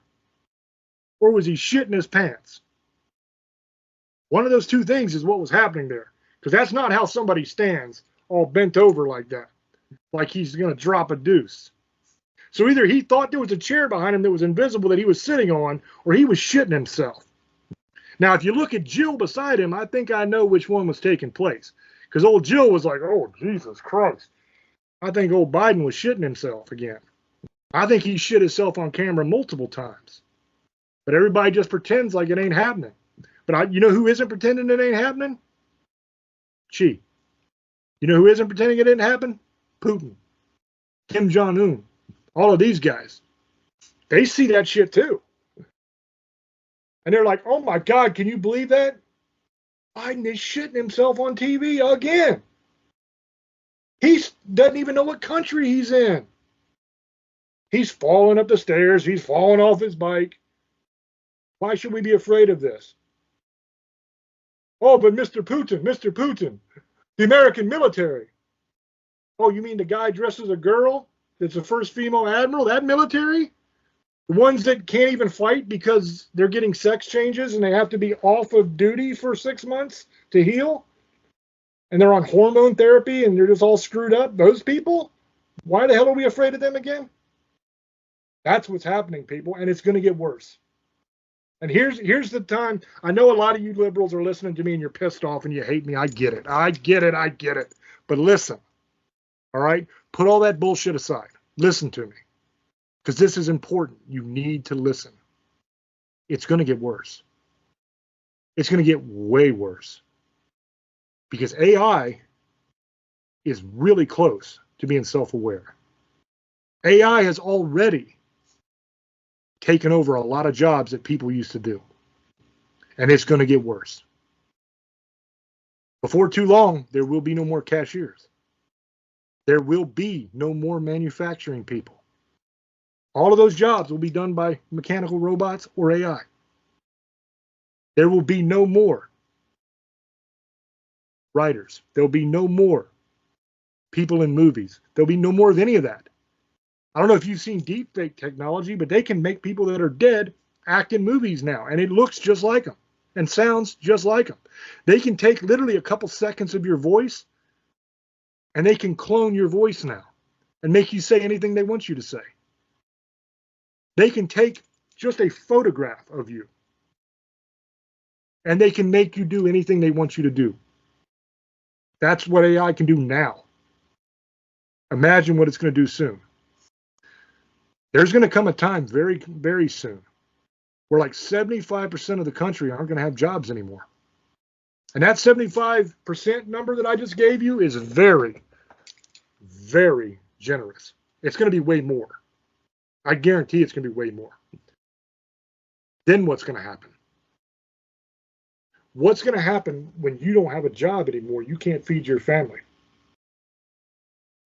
Now, I'm not saying that Trump is going to be able to have the answer to AI and fix it. But what I'm saying, do you want the dipshit that's in charge now around when that happens? Do you want the party that doesn't have one single state or city that runs properly? Every single place they're in charge of is a shithole. Every place. The worst crime numbers, the worst economies are all blue. Every single one of them.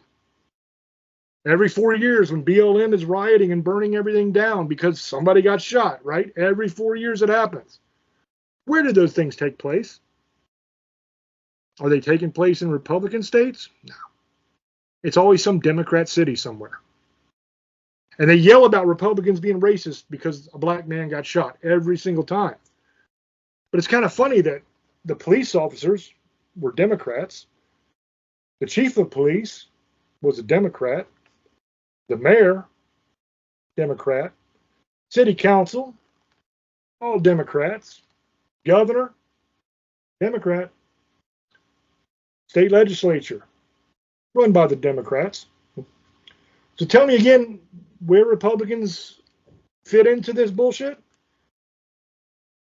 In a state like old boy lives in California, shit, you could throw a rock and never hit a Republican. Everybody's Democrat in charge there in the majority of that state. Now, there's little pockets of red. He lives in one of them. But the majority of that sumbitch is all blue. So if something happens there, who do you blame? Why would you blame a Republican? There ain't a Republican in charge for 100 miles. It's going to get worse. So you better have somebody in charge that actually knows how to do something. Whether you like him or you don't like him, you cannot deny that the economy was kicking ass when Trump was in. Lowest unemployment in history. Lowest black unemployment in history. Lowest Hispanic unemployment in history. Lowest female unemployment in history.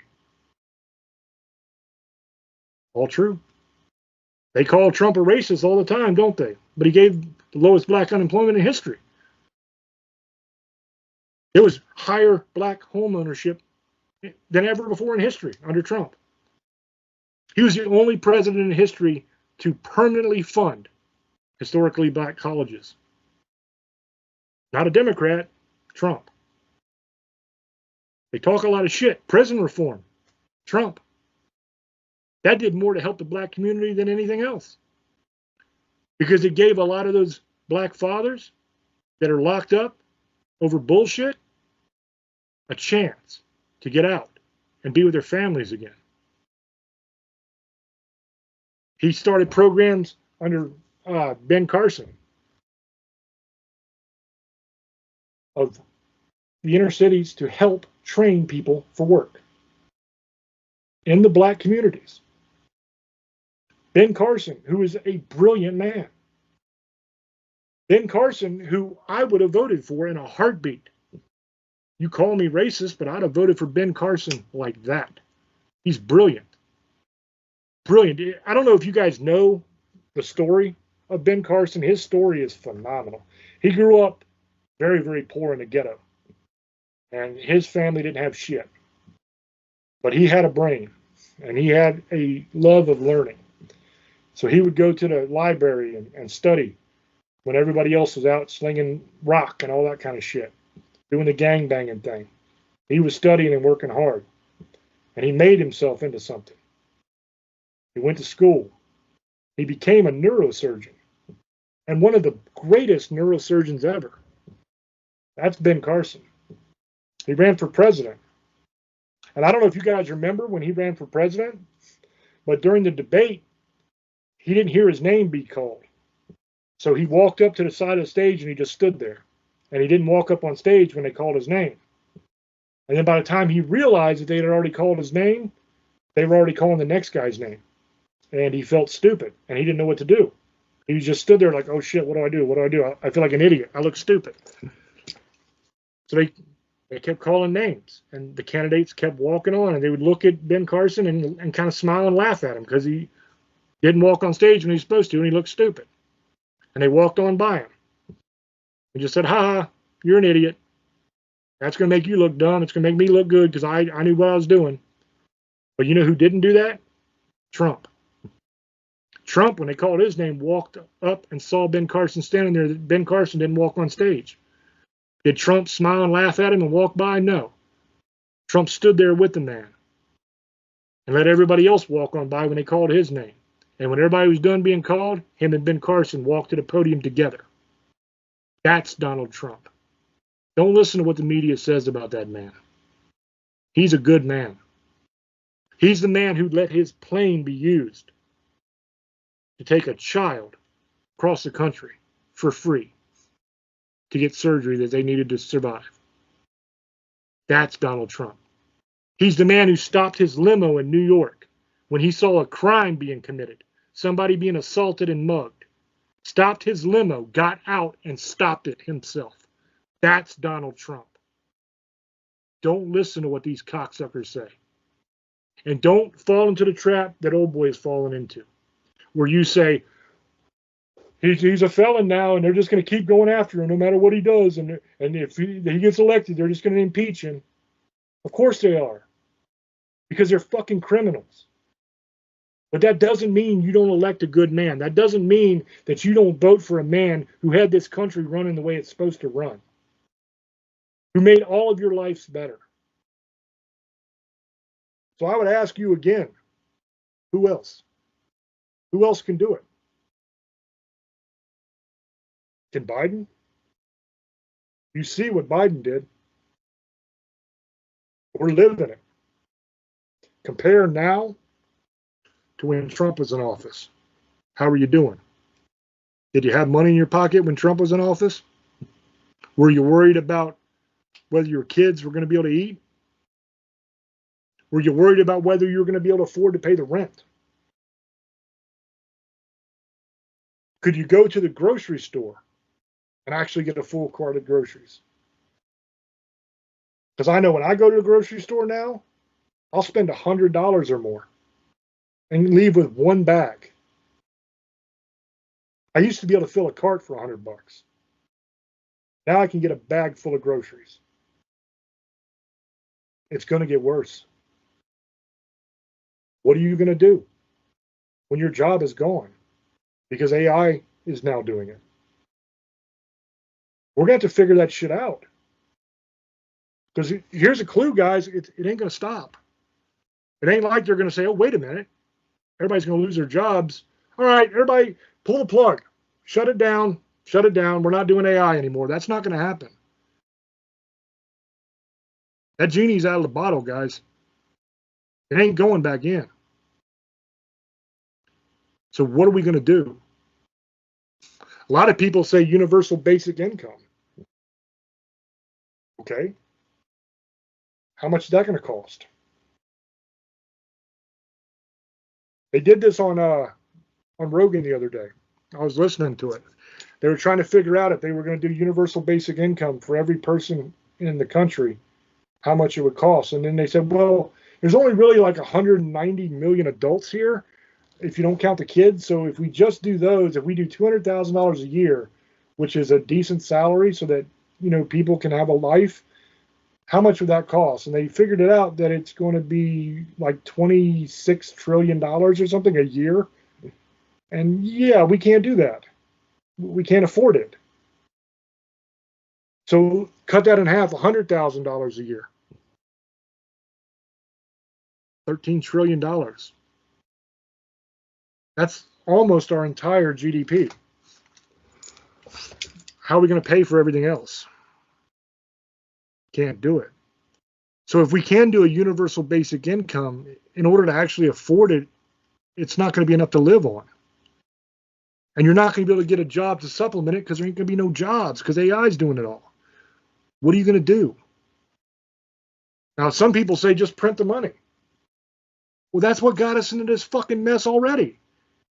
It's dumbass Democrats using a thing called Keynesian economics. Now, I'm not saying Kenya. For all you dipshits, look up Keynesian economics. It's the economic philosophy that doesn't matter, that you can just print money. You can print your way out of anything. It doesn't matter. And it's completely flawed. It's completely stupid. But it is the economic philosophy that the Democrat Party subscribes to. It's called Keynesian economics. And that is what has got us into this mess. They just keep printing money. And it's not just the Democrats. The Republicans do it too. Because nobody has the balls to cut off the bullshit. And that's the reality of the situation. In order to actually fix this, a lot of crap's going to have to be cut. A lot of programs are going to have to be cut. A lot of nonsense is going to have to go away. Entire departments in the government are going to have to go away in order to actually get this thing straightened out to where we can get our money back under control. Because see, the problem with printing and printing and printing is it causes inflation. Okay? Let's say you have $10. Okay? Well, let's say 10 gold nuggets. Let's do it that way instead of dollars because that'll get confusing. You have 10 gold nuggets. Each gold nugget is worth X amount of dollars. Okay? So if there's a total of $100 in the entire money supply and 10 gold nuggets, that means that each nugget is worth $10. Okay? Everybody follow? Pretty simple, right? What happens now if you have 20 nuggets? How much is each nugget worth? They're not $10 anymore, are they? Now each nugget is only worth $5 because 20 times 5 is 100. 100 is the total supply of cash that's based on that gold. Okay, we're not on the gold standard anymore. So now we're on a credit standard, which is even worse because now it's not actually linked to anything. But the problem is if you keep printing more and more, you inflate the supply. of money. That makes each individual dollar worth less. That's why you can only get a bag of groceries for $100 instead of a whole cart, because each dollar is worth less. And this is why it matters to you. Because if you are a person that was smart in your life and you said, you know what, I'm not going to buy that new car when this old car is doing just fine. I'm going to put that money in the bank instead. You know what, I'm not going to take a vacation this year. I am just going to take that money, that $3 or $4 grand, whatever it is I was going to spend, and I'm going to put it in the bank for my future, for retirement. That's what I'm going to do. I'm going to be smart. So let's say you're damn smart and you manage to save back a good amount of money. Not even a 401k. Fuck a 401k. You got $1 million in the bank because you worked your ass off. You were a good American. You did what you were supposed to do. You were smart. You suffered and you sacrificed and you didn't get the new shit when the old shit would do, and you didn't live the life that all these other people lived because you were saving for your future. And you got $1 million in the bank and you're going to retire. That's awesome.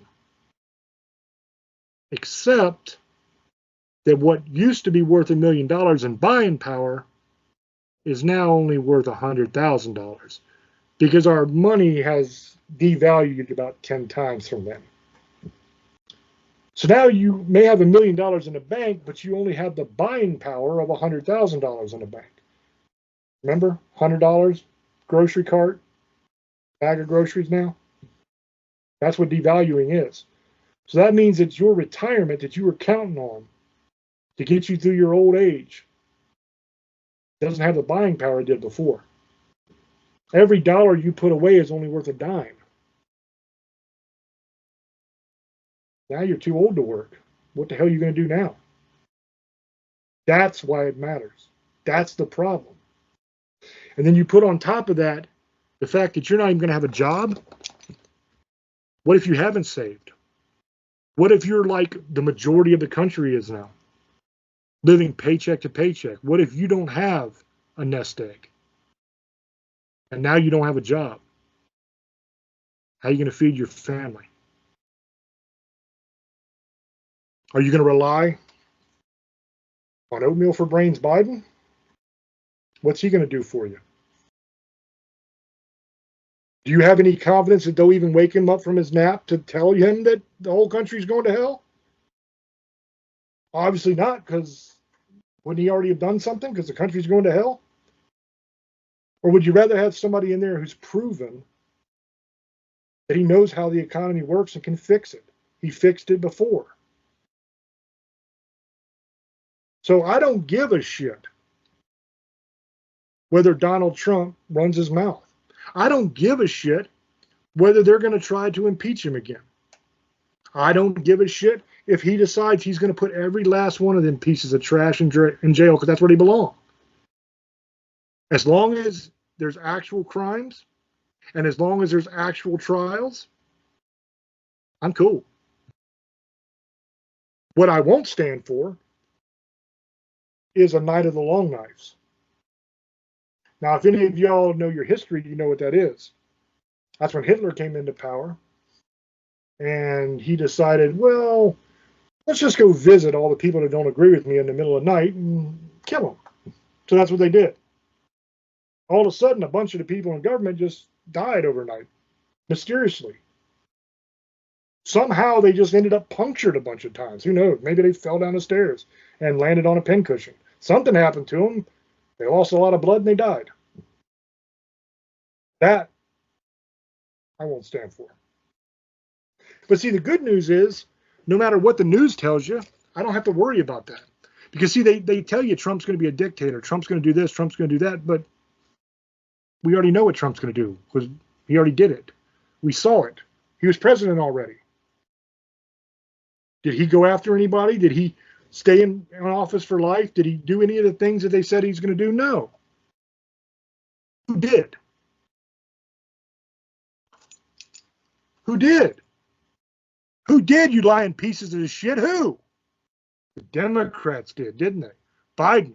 Biden is the one that's using the damn Justice Department to go after Trump, isn't he? It ain't the other way around. See, that's what the Democrats do, and that's what everybody listening needs to remember.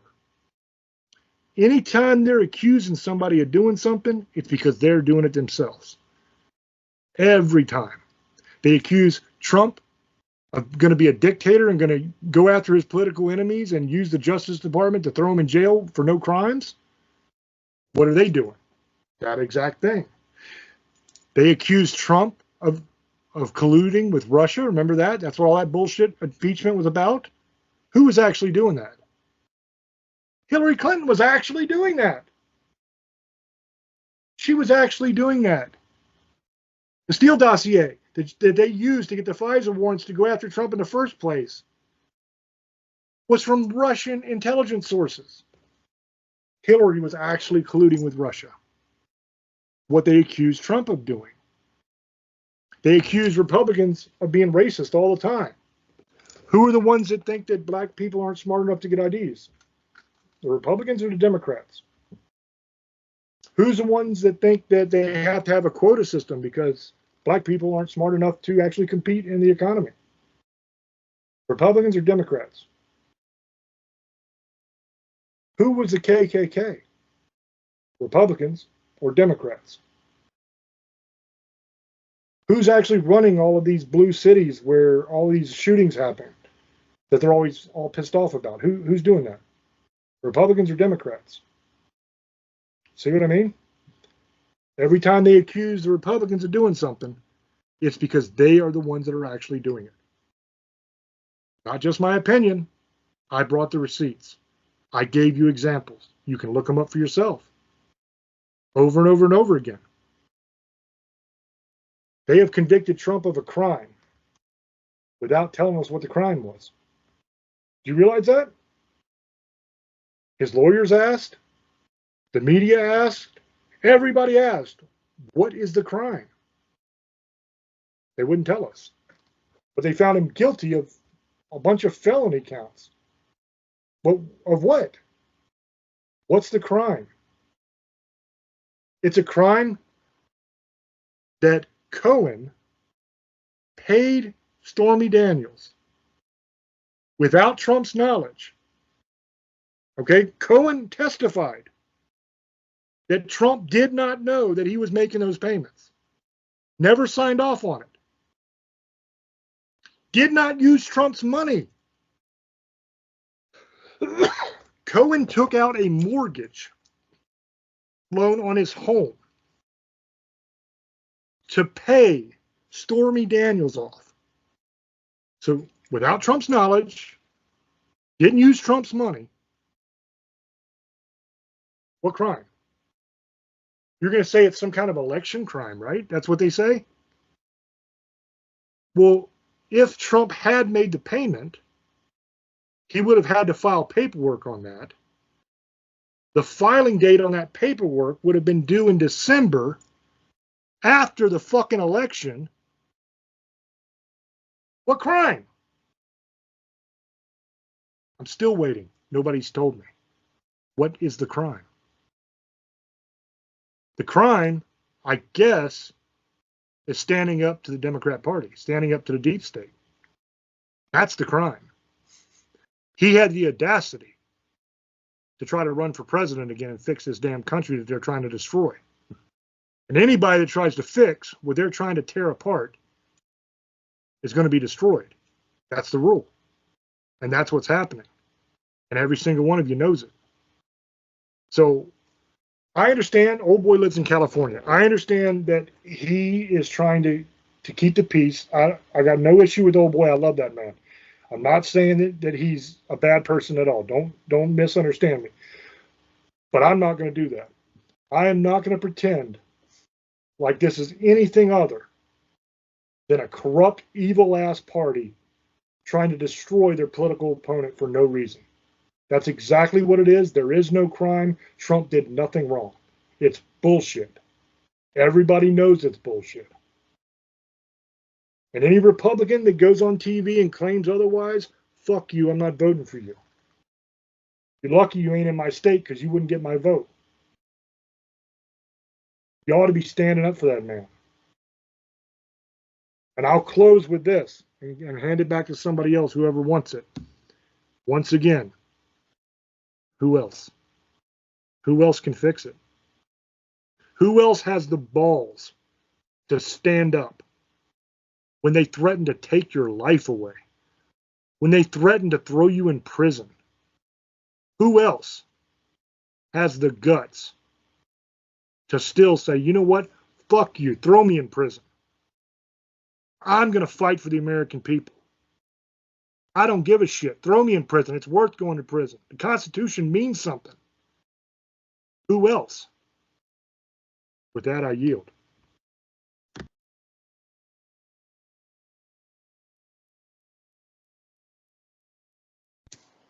Thank you, James. And no, Pendant, I didn't take anything offensive. This is what I'm going to say. Look, the fear, like always, and this is the thing I have a problem with. Look, we all know right now if the best candidate is probably Trump. It's not that I care or I'm probably going to vote that way. It's just the truth. It's just that Joe Biden he's not fit in the mind to run anymore. Has nothing to do with what has been said. And trust me, Trump isn't innocent. He made a lot of this fire of himself. He will go after people instead of worrying about the fucking country like he did the last. Yeah, he's right. The economy was good. Now living in California, it wasn't. It wasn't any better than it was with Trump or Biden. I'm just going to tell you. But this is in my state. I live in a state where I have no control who votes and how they vote here. So California didn't matter one way or another. It's always going to be expensive to live here because it's the most popular state in the fucking country and number 5 in the world because everybody wants to live here.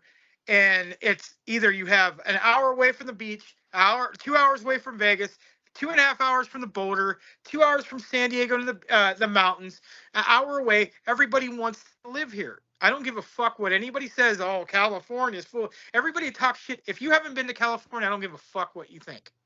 Andy and James, I know you know about California. I'm talking about how beautiful it is to live here. I'm not talking about the people because that's a whole fucking nother story. Andy's been to California. California is fucking beautiful. The problem is it is the fucking expensive to live here. You have to me and my wife make 6 figures and we live like right around middle class. 6 figures, guys. That's what me and my wife make. I don't want to tell everybody what we make, but we make 6 fucking figures. And we don't have an expensive house. I live in a modular home, 3 bedroom, 2 bath. I have 2 newer cars. That's it. We don't go we instead of having a fucking house and barely making it, and paying $3,000 a month, we live the way we want to live, and we live comfortably. And my parents are pretty well off, and one day I'm probably going to be myself. James is pretty well off because of his books, but he earned that. Just like Andy, he goes out, he's working his fucking ass off, paying for me to sit at home. I'm just fucking kidding. But but Andy works his ass off and he's barely making ends meet. This is a guy who is struggling. I'm not trying to bring up his life, but he is the 9-to-5er. And he's probably going to be working till he's 70 years old. And probably I am too. You know, that's the point.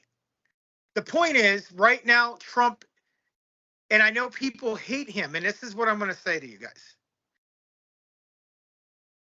We're running a country. We're the number 1 country in the world right now. I don't care what anybody says or what our military, all that bullshit. Because I know somebody who's trans and fucking killed people in the military, and you would not want to fuck with this person. I'm telling you. I'm telling you this. And she made fun of some of the people you said. She said were the biggest pussies when they went out and got shot at. And now she's a transgender, but she was in special forces, killed fucking 30 people, bro. So that's not always true. And just so you know, you ever see 300? A lot of those guys were fucking gay, dude, because they didn't want them to have relationships because they didn't want them to go fucking dumb and get fucking killed. And that's the truth. Go look it up.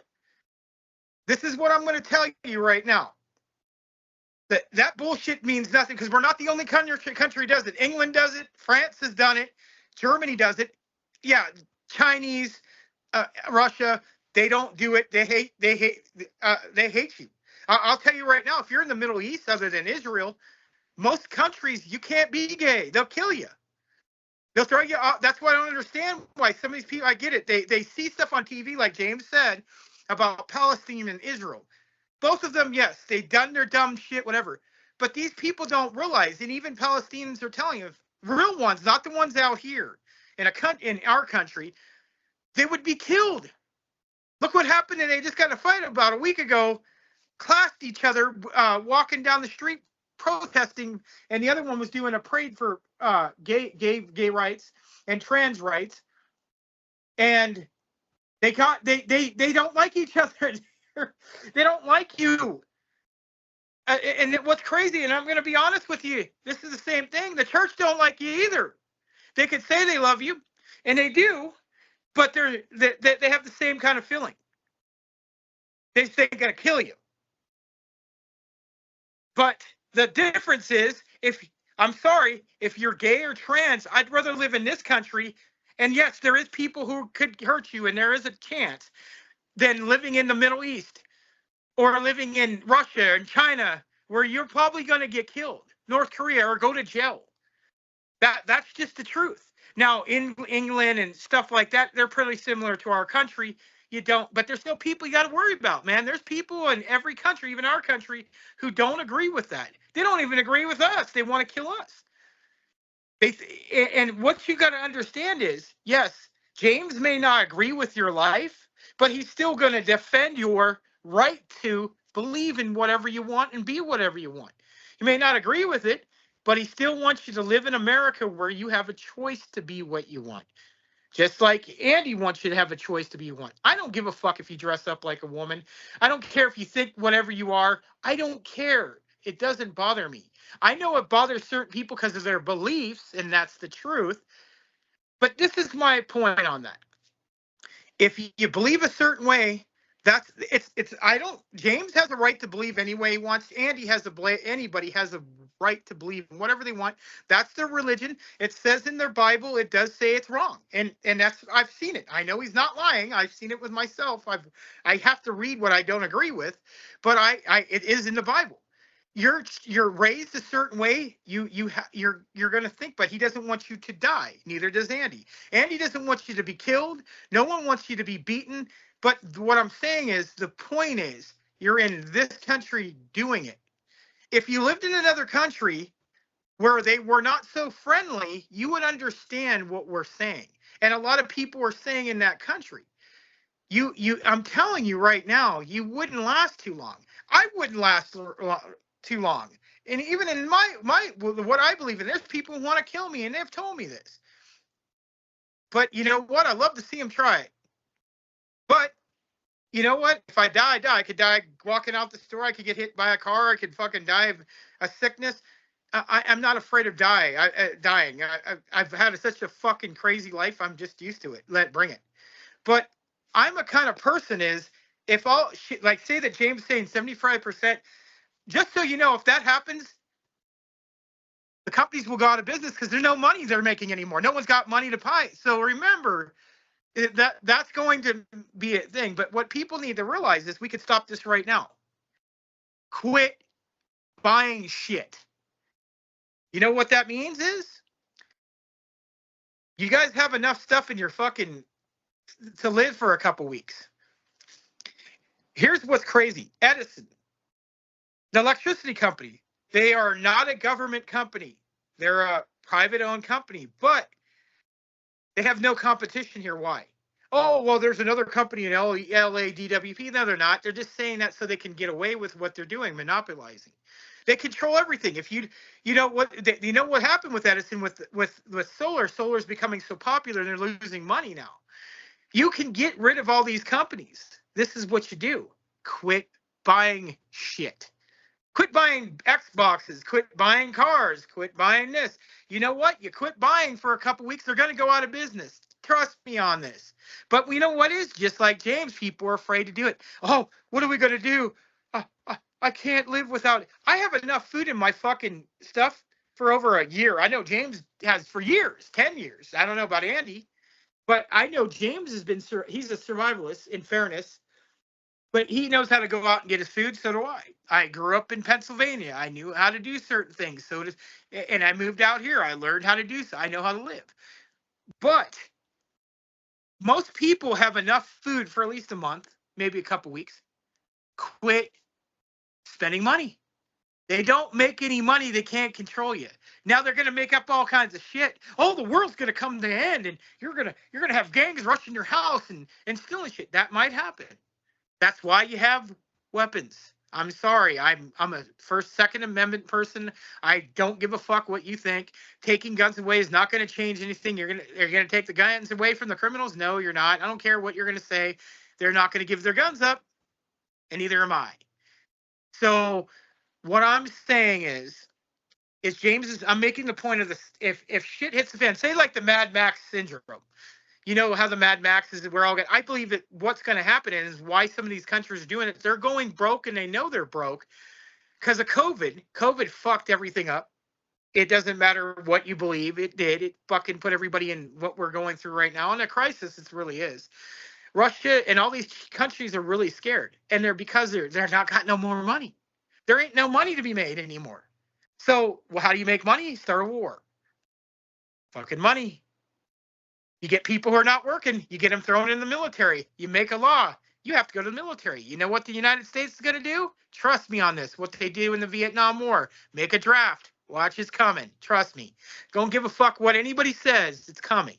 If we end up in a war with any of these countries, and it's a possibility, they're going to start drafting motherfuckers. If we start losing a lot of people are going to get drafted. It's going to happen. It's happened before. History repeats itself. America's going to fall eventually, guys. Maybe not right now.Maybe not in 100 years. Rome fell. China fell. They all did. We were going to fail eventually. What is going on is you're bringing people who don't like this country. I'm not saying everybody. There's some people who just does not agree and never have agreed with our country. They don't believe in having rights. They believe the government should do everything, and they'll be all right. But you got to watch what you say. You got to watch what you eat. You got to watch what you watch on TV. I ain't going to watch shit. I don't have to listen to anything. Who the fuck made any of these people gods? You know who did? We did. You know what happened with taxes? The World War started. Oh, we'll get rid of taxes. No, they lied and fucking kept them going on. We went to war with the British because of taxes. Our ancestors didn't put up with this shit. You know what the problem is? You got too many fucking warriors on fucking keyboards saying, oh, I'm going to do this. I'm going to start a civil war. No one does shit. And when they did, they got afraid and, oh, they're going to take my house away. And, oh, you know what? And sooner or later, you're going to have to fight. What it is you got too many people been used to living in air conditioning and watching cable TV and watching Red Dawn who ain't going to do shit and they talk. But the 2% are going to do something. And I'm not saying who it is. I don't know. There is going to be something's going to happen. Like that movie Civil War. People keep talking about it because it's so popular. There's going to be something like that happening soon. Let's get out of the pot. We're going to go on the Civil War thing. I believe that's going to happen eventually. I don't believe you're going to have to worry about AR. We're going to go to war with each other because people are just hate each other in this country. You can't get along because you have too many differences of opinions. And trust me, people are getting sick of it. I don't care what side you're on. People are getting sick of it. You can only push it so long. If they close the country again with another pandemic, it's going to cause a civil war. People aren't going to do this again. You know what? I think some of this was, and I think they regret it to a point now because so many crazy ass shit's going on. But in fairness, now you got cameras because I'm going to tell you something. In California, this shit's been going on for 34 years. People getting beat up. You just couldn't see it. You didn't have cameras then. You didn't have videos on here. And everybody's so fucking worried about being famous on TikTok that I'm going to record instead of helping somebody get beat to death. Well, they're going to make new laws about this. If you're doing it, you're considered part of the crime now because you're not helping. You're not calling the cops. You're putting it on there, laughing about it. What is fucking sick to me, it doesn't make any sense to me why it's funny to watch somebody get beaten to death or hit or cut. And I'm going to put it on TikTok and laugh. You know what? You need to go to jail. If you're sitting there watching this shit, you need to go to jail. Now, in New York, they're so afraid to do anything because what happened to that guy in the military that killed that guy? It was on the train, and they're scared of any kind of consequences if you do something to somebody. You're going to go to jail, and that's true. In New York, that is really like that. In California, certain parts, you got to be very careful. Pretty much, they could come in and beat the fuck out of you, and you shoot them. If they run out in the street, you're going to jail. It makes no sense. It's crazy to me, but that's what it is. But you also have people who should never have a gun. When they tell me, oh, it's my right to have a gun, well, you know what I want to do? I want to get a concealed weapons license so I can shoot bad guys. When you tell me that right there, you're fucking got something wrong with you. And I don't care what anybody says. There's certain people who shouldn't be fucking carrying this shit, dude. I'm not talking about anything with Second Amendment. But when somebody tells me that, there's something there. You're looking to do something, and you believe a certain way. So what I'm saying is, back to what I was saying with the Second Amendment. Sorry, my voice is going, guys. It just went away. Is if I was anybody in this listening to us, liberal, Republican, whatever you are, middle like I am, take James's advice on one thing, and this is something that's true. It's going to get fucking worse. Worse than you'll ever imagine. That's something I 100% agree with him on. It's going to, you want to see what's going on? Look at California. That's all I have to say. Look at what's going on in this state. People are broke. People are doing crazy ass shit. They're going in the middle of town in LA and all these places, taking over the street, robbing them up, taking everything out of it, doing wheelies, and no one fucking cares. The cops just standing there. They're destroying people's cars. Who anybody gets involved or in a way, they'll destroy your car, even beat the shit out of them. So there's no consequences. California, you could go and rob a store. They're not going to give a fuck. They don't care.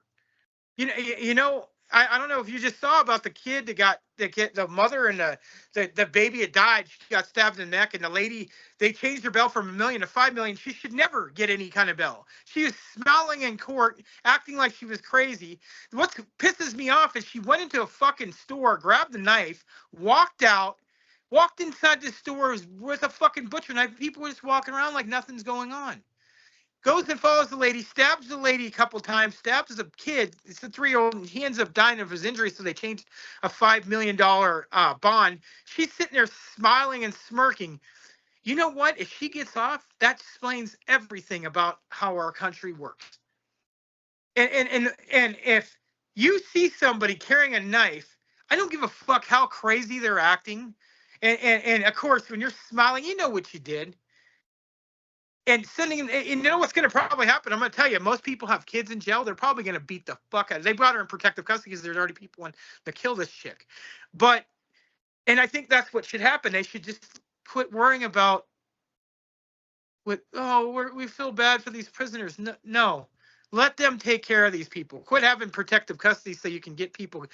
Protective custody is a joke for people who snitched on people, sex offenders, and are people who are just are rapists and murderers or serial killers. So they're worried about getting exactly what they deserve done to them. But I gotta worry about their life. Like in California, we got rid of the death penalty because he couldn't look at his daughter Newsom and tell her that he had to kill people in California. Tell the people who had their family butchered the same shit. See how that works out. You won't, because you're gonna go, I'm sorry that happened, but you got to realize we're gonna be human beings. No, you killed 25 fucking people. You should be done. What we're spending millions of dollars for them being in the fucking prison. If you put them in the fucking general population, what happens? They get dealt with. Most people do not like snitches, do not like molesters, and do not like rapists. Let them go in the general public and watch what happens. In California, they look at your paperwork. They find out you're a sex offender, you get the fuck out, or they beat the fuck out of you or kill you. That's why there's protective custody. California is very different in the jail politics. It's very racist. If you go in jail, you have to stay with among your own race majority of the time. California is different. I don't know how it is in other states, but here it is. And I'm telling you that's I have family members. The first thing they have reps in jail. It's what's crazy. And they look at your paperwork and they find out you're a sex offender, a snitch. You ain't gonna last too long. Or you're a serial killer. They don't like people like that, man. They want to make a name. They want to kill you. Look what happened to Jeffrey Dahmer. what people need to real, and people like Jeffrey Dahmer. This is what crazy. Like we've talked about that. People, women and men, people think they're the Joker. All this, they like Jeffrey Dahmer. They're making another show about that. The Jeffrey Dahmer, the Mendez brothers. They're going to do. That's the second season coming out. That's going to be the new thing coming out, guys. So that I'm gonna see it. But it seems like people have a fascination with assholes and murderers, and people, even Hitler. There's people who still like that dude. Fuck, and what people got to realize is everybody. Oh yeah, he got a country to go to 2 different wars. He tried to annihilate the Jews. There's people who don't believe that happened. The Holocaust didn't happen, or it was exaggerated. Fuck, it did. Trust me. That dude was a fucking asshole, and people got to realize but he wasn't stupid. He knew what he was doing. I don't think he even died. I think he faked his death. And there's a possibility he went to Argentina. Some of his men went to Argentina. He was an asshole, but he wasn't stupid. People got to realize he knew what he was doing. He knew how to rile up people. He knew how to get people on his side, just like Napoleon did. He knew how to get people riled up. If you're a good talker, you know how to get around. Just like Trump. I'm not saying he's going to do all of this. He knows how to talk to people. There isn't anything like Trump. Like I will agree with James. There isn't anybody like Trump ever. He's just it's something different that I've never seen. I've never seen a person, and what I meant is he doesn't care. Doesn't care what people think about him. I'm not saying he doesn't care about this country, because he does. But he doesn't care what anybody thinks, or he would have fucking jumped out of this case a long time ago. Race. He doesn't care what anybody thinks of him. I'm not saying that he cares about anybody dying or a country. I'm saying that that's what I meant. Let me clarify that. Trump doesn't, in the end of the day, doesn't care if you like him or not. That's what I'm saying. If you like him, you're going to benefit from it. If you don't give a fuck. And that's true. He doesn't care if you like him or not. And he's proven it. But what I'm saying is, in some ways, I'm looking at it right now, Joe Biden can't run this country no more. Trump can run the country, but I don't think Trump's going to do what everybody thinks either. I don't think he's going to go after. I think he might at first, but I think he'll lay off it, just like he threatened with Clinton. That's the thing he's got to do. He's just got to watch threatening, because that's what he did with Clinton. Remember, he's going to go after Clinton. He didn't do it. And if you're going to say something, then fucking do it, like James says. And that's one thing he didn't do. He didn't go after the Clintons. He dropped it. And he should have, because now coming to find out, she was involved with some of the going after him with the fake, saying that he got in the election and it was and he cheated. She was the reason, because she couldn't handle it. She lost. And she's a very narcissistic person. Go look at the books about her. She flipped out when she lost. She was in so shocked that she got her ass kicked by Trump. She didn't know what to do. So she went on this. Oh, Trump was the Russians got involved with the election. And then they might have, but no one can prove that Trump knew about it or not. So that's the thing. There is truth that the Russians did somebody got involved. We don't know who it was, and I don't even want to get into that. The point is, he didn't know about it. But everybody thought he was, because they make it look like Putin was his buddy, and now him and Putin don't like each other. I don't know if you noticed that. Putin don't want him to win. He wants Biden to win because he knows he has nothing to fear if Biden is the president, and that's true. With Trump in the presidency, when you have the #1 country in the world, do you want somebody who's going to be like, oh, everything's going to be all right, we just let it go? Look at John Carter, how laid back he was, and people didn't take him serious. Look at Reagan. Look at Trump. You need somebody, when you're running the #1 place in the world, you need somebody like that. You don't need somebody, oh, I feel sorry for you. No, you have to have an asshole, because at the end of the day, he has to make decisions that affects our whole world. And some of the decisions he makes, somebody like him right now, is probably what we need. I know people are, oh, he's a racist. Okay, whatever. I get it. You don't like him. You hate him. But the point is, people are afraid right now they're going to lose their jobs. The economy is going to go up and down, keep going up. Gas is going to keep flying up. And he's going to probably change that. I'm sorry to tell you, but what it is it's going to change the green crap. We're going to go back to fossil fuel for at least 4 more years, and people don't want that. See, what happens is It's all good about living off the environment and clean air, but it costs so much fucking money. People don't realize. They listen to all these fucking people who don't really know what they're fucking talking about, and they have all these great ideas. And I'm not saying they're wrong, but it costs too much money, and it's not going to just happen overnight. It's going to take years for this shit to happen. And the oil companies are not going to let you do it. All these companies are not going to let you get involved because they're going to lose money. You think people in an oil company you think they're going to let you come and try to find something easier? People have tried. They kill them. Weird ways and bad things happen to people when they come involved with some of these companies. And that's what happens. And that's the truth. And I really, just so you know, this is what we're not just talking about political, we're talking about world views altogether. And that's what I wanted to talk about was about simps. And what that is, and I'll probably do it on the next show, is men who are just too fucking nice. And guy wanted me to do this show about this. And why did I'm a nice guy and I always have shit happen and women. I was going to do that. And that's what, in the next show, we're going to talk about that. So it'd be not just about politics. So people don't think we're just politics. Me and James and Andy are talking about that. But in the end of the day, James makes some valid points. Andy makes some valid points. And we're all have differences of opinion, but I'm not getting in James' face threatening to kill him. He's not getting into my face threatening to kill me, and neither is Andy. We all have three differences of opinions. They agree with each other a little more because that's the way they have a difference of opinion. I grew up in a city. They grew up in small towns. They have a difference of opinion, but I don't hate him.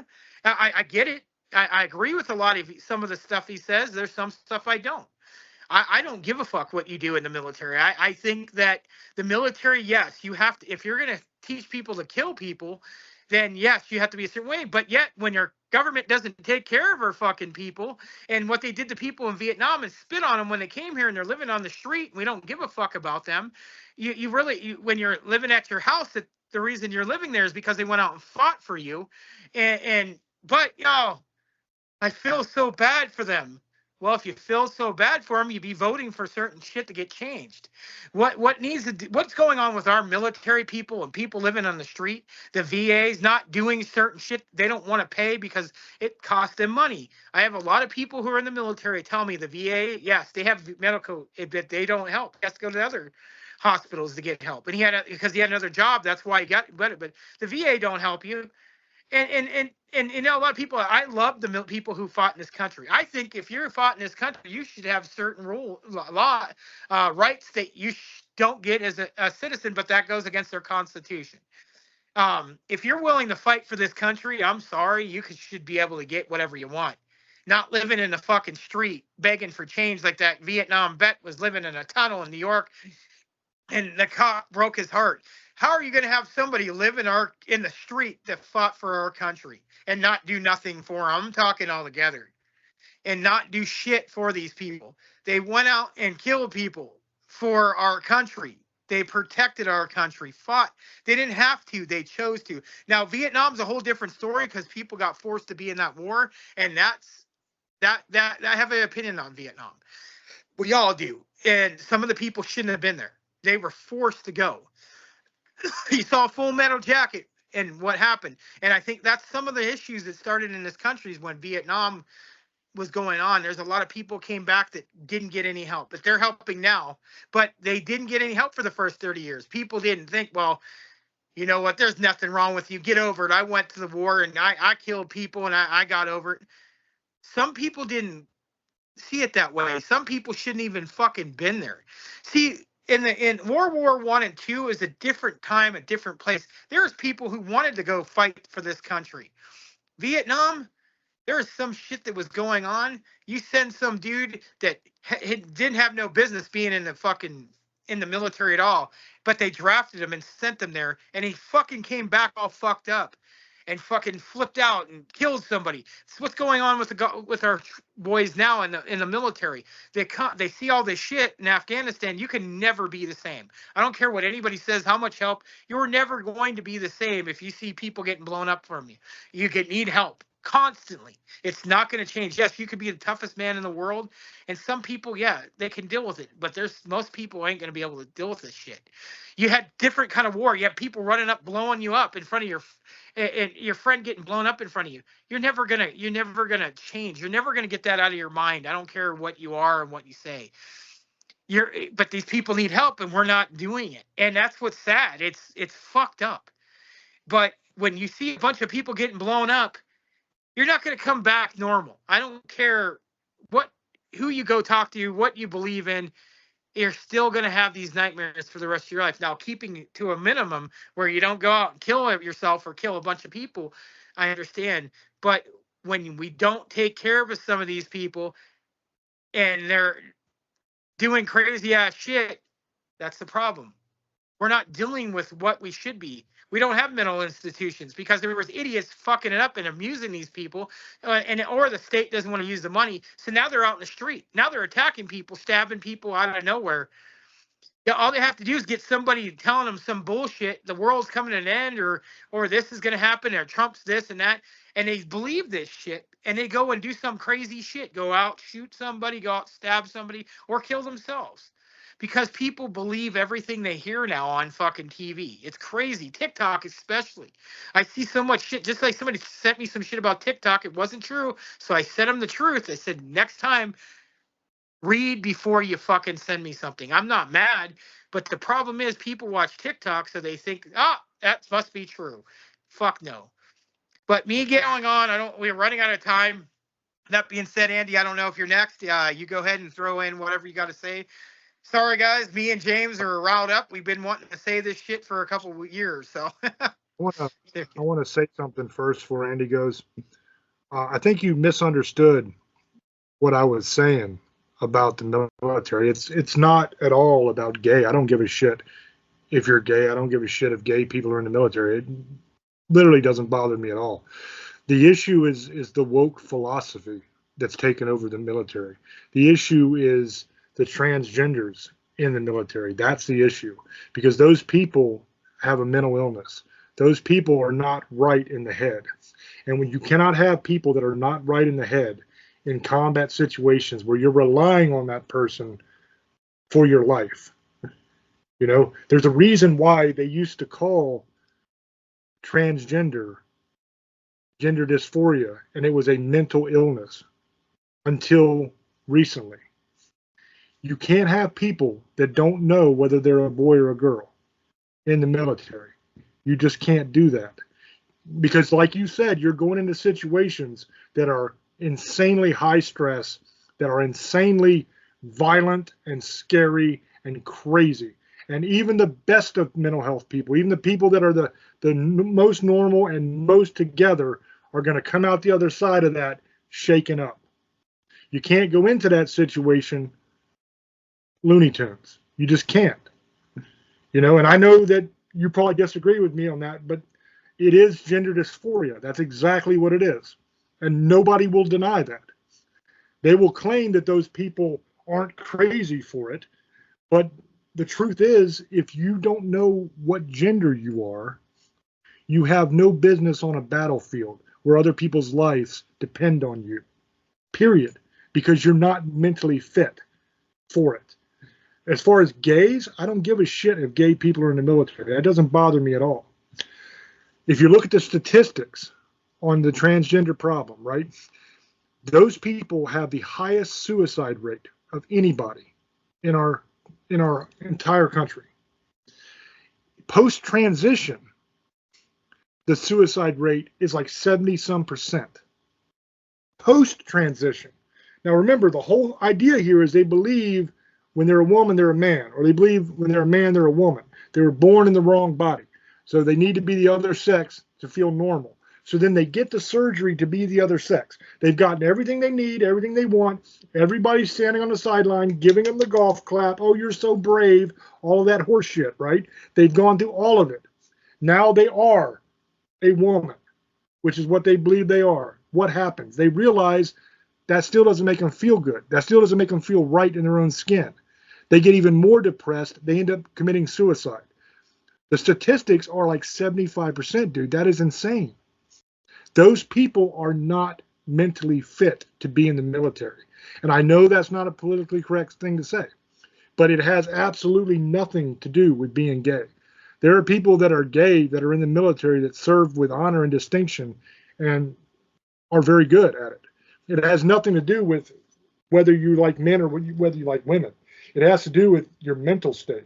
And furthermore, it has to do with pushing those woke policies and saying you can't offend anybody and you have to watch what you say and all that kind of stuff in the military. It's not giving the drill sergeants and the commanders in the military the ability to do their job properly. So what's coming out of boot camp is not the same quality of soldier you had before, because you can't give them the same training as you did before. And then you have the fitness for battle aspect of it as well, to where when these people are on the different hormones and these people are going through different procedures to transition, they are out of action for a long period of time. They can't even fight. They can't even fight because they're in recovery for a long period of time. So it doesn't make any sense at all on any level to do that. The only reason you do it is the same reason why they allow men to be in women's sports, because they think that they're women. It doesn't make sense on any level. Scientifically, we can say that's bullshit. They've got way bigger bone mass, way bigger muscle mass. They're stronger, they're faster, they're better in every way. It's easy to see, and it shows every single time. Look at that Leah Thomas dude, the one that was a swimmer. Remember that? He was like number 400 and something in the world as a man. And he was crushing records as a woman, beating the best women in the world. But he was like only 400 and something as a man. Every single time we see this, the men dominate. Yes, you might have a once in a lifetime genetic freak of a woman that might actually be able to compete with a man, but that's not the norm, you know? But the reason they do that is because they don't want to offend. The reason they do that is because they don't want to make those people feel bad about themselves. So they lie to them. They give them bullshit. They don't tell the truth. And that's the other problem. You can't have people in the military that don't know what reality is, man. And that's the honest truth of it, man. If they believe that they're a woman when they're a man, they're not dealing with a full deck. They don't know what reality is. And you may not like it, and it may sound rude, and it may piss people off, but it is the truth.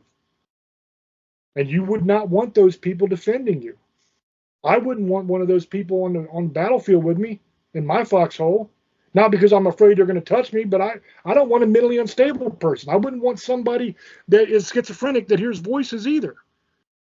I don't want a crazy person on the battlefield with me that I'm relying on for my life. That's the point. And the other point is the woke policies. If you're not doing what you need to do to be ready to go to war, that's the whole point of the military. None of this other bullshit matters. None of this other, don't make this person feel bad. This person has to be accepted. This person has to be accepted. Fuck all that. That's not what the military is for. The military is to fight wars and win, to protect America. We only want the best. We only want the best training, the best equipment, the best soldiers, all of that shit. Okay? You can't have people that are mentally unfit. And that's my point. It has nothing to do at all with being gay. I don't care if gay people are in the military. I always thought it was stupid that gay people weren't allowed to be in the military. Like, you were allowed to be in the military if you were gay as long as you didn't say you were gay. But you were still doing the job and you were doing it well. So what was the big deal? You know what I mean? Gay people are just as capable as straight people. It's not a gay thing. It's a mental incompetent thing. It's the fact that these people don't realize what reality is. They're not mentally fit to serve.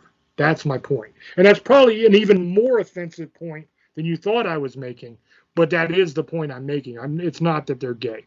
So we are really, really running late. So I'm going to throw over to either one of you that wants it. First, do your shout outs, wrap up, and then the other person go, and then we'll get out of here.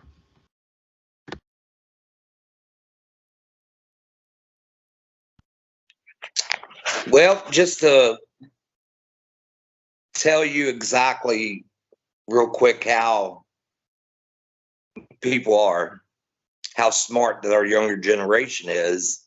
is those guys that were spitting and gals that were spitting on the bikers with the American flags, pro-Palestine, were also on the committee for Pride. That tells you how fucking smart they are, that they were, you know, doing that. So the country that they were supporting was the ones that throw anybody that would be part of Pride right off the top of a rooftop. But I agree with you on that. I think anybody with a mental, and they've done that, you know what I'm saying? They have let people go out of the military because of mental instability.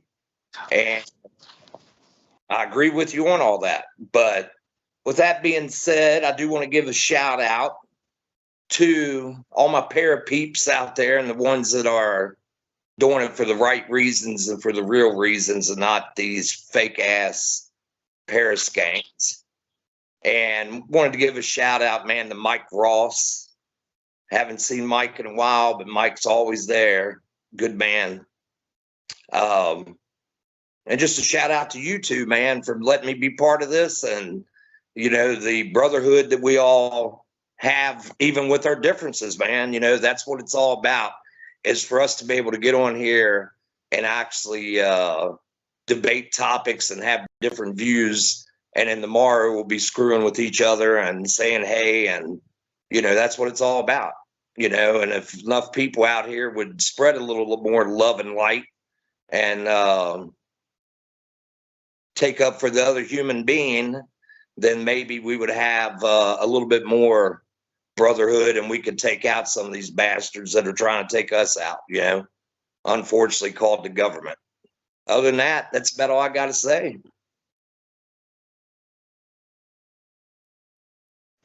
You're welcome, brother. Just so everybody knows, me and James, we have always done this for years. I have my opinions, he has yours, and Andy, you know, he has his. But we love each other in the end of the day, you know. And I don't even want to get in the paranormal world. That eventually we'll be talking about that. And a lot of people are going to not like me and like us and all together. I am going to tell you this. Quit being in the fucking industry to become famous. I'm just going to throw that out there. To make money, you know, people, you know, pretending they got dolls that's haunted. People are just have other places just to try to make money, charge thousands of dollars to come see if a place is haunted. People making places haunted and faking they are. People will watch a couple shows and they think they're the fucking greatest investigator of all time and go to conventions before they happen and stand and wait to get autographs, and then you know, and go to places and kiss people's asses and lie about everything. And the sad thing is, some people actually fall for this, but I don't. And they're going to be called out soon, and we're going to get into that soon. Maybe next week we'll talk about that. But that being said, I hope you guys all enjoyed the show. Check us out on Spotify, YouTube. We're going to try to put this on even more places eventually. We're even gonna, like James said, he's gonna make merchandise, so check that out at the store. He'll tell you where to go. I think it's staring to be teespring.com. Maybe they changed it. I hope you guys enjoyed the show. I know it's something different, but I love you guys and have a good night, motherfuckers.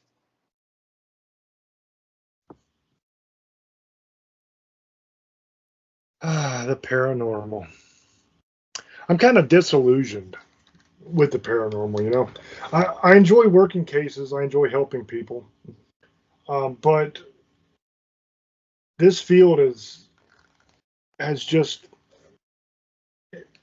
it's been populated by a bunch of fakes, frauds, and baby back bitches.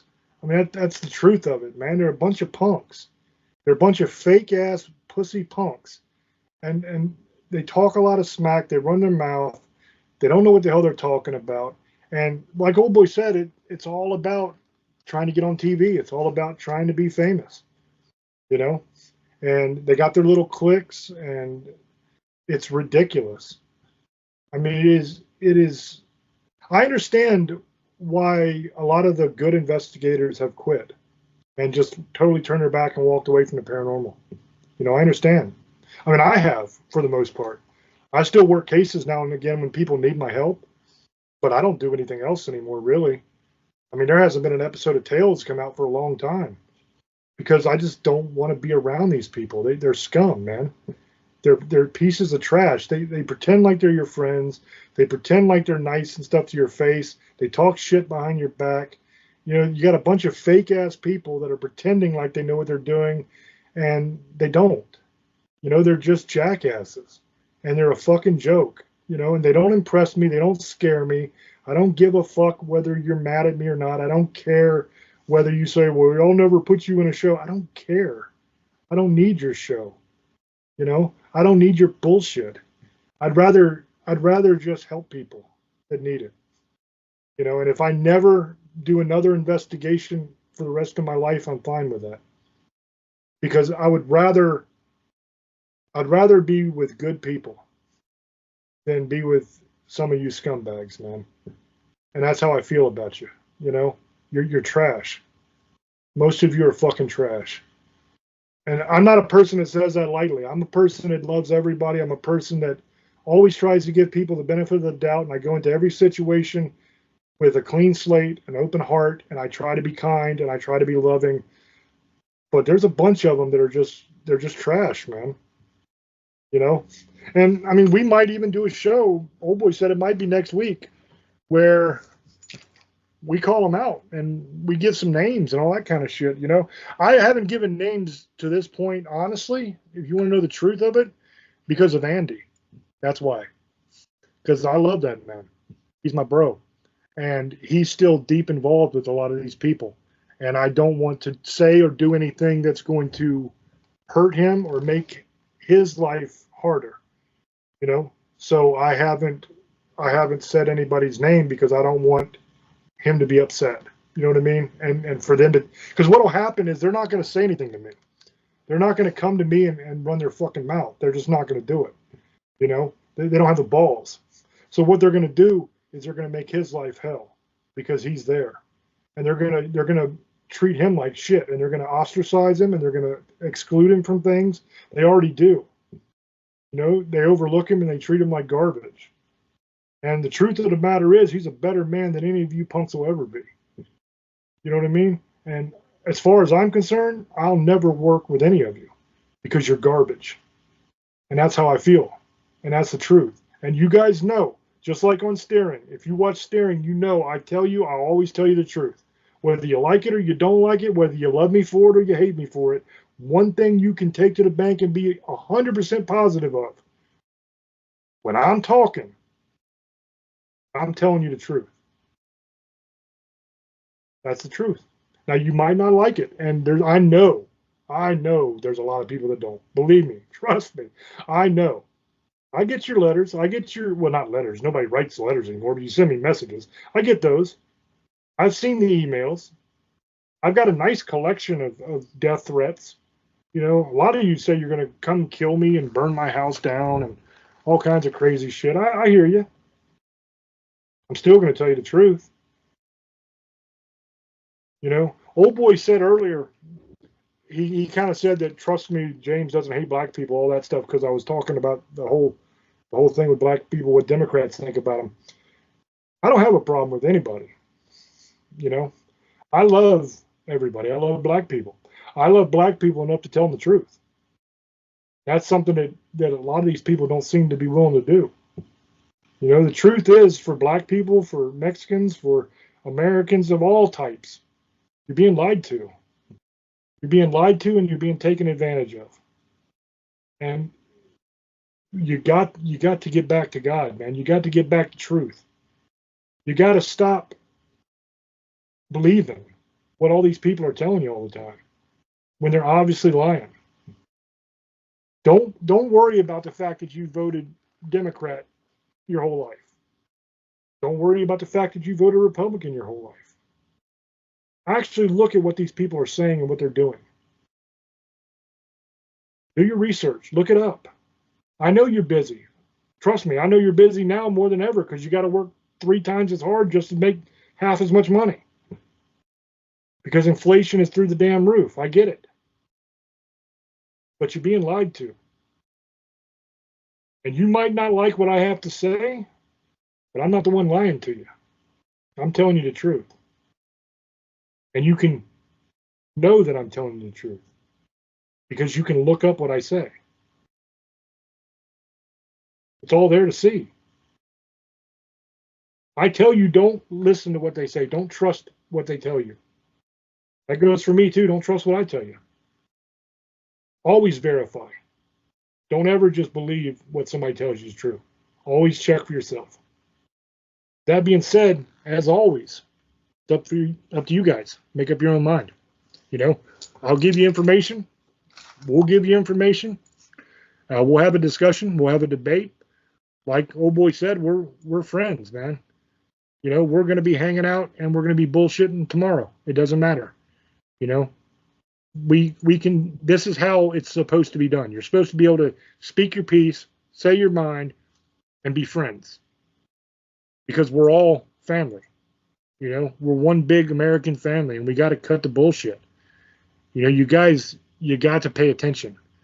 That's the main problem. Everybody talks about term limits. Everybody talks about all these things that need to be done. And yes, they need to be done. But if you don't do something about the stupidity of the American people, it ain't going to matter.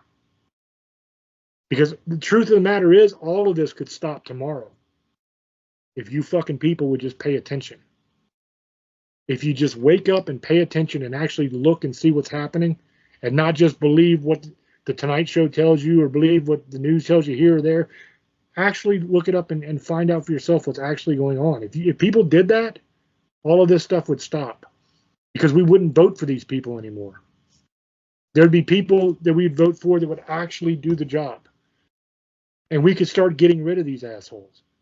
But when you have people like Nancy Pelosi that they were talking about earlier, who has been in office for decades, been stealing money like crazy, doing insider trading, doing all kinds of crooked shit for decades. Nobody even really runs against them because they know they're just going to get right back in office.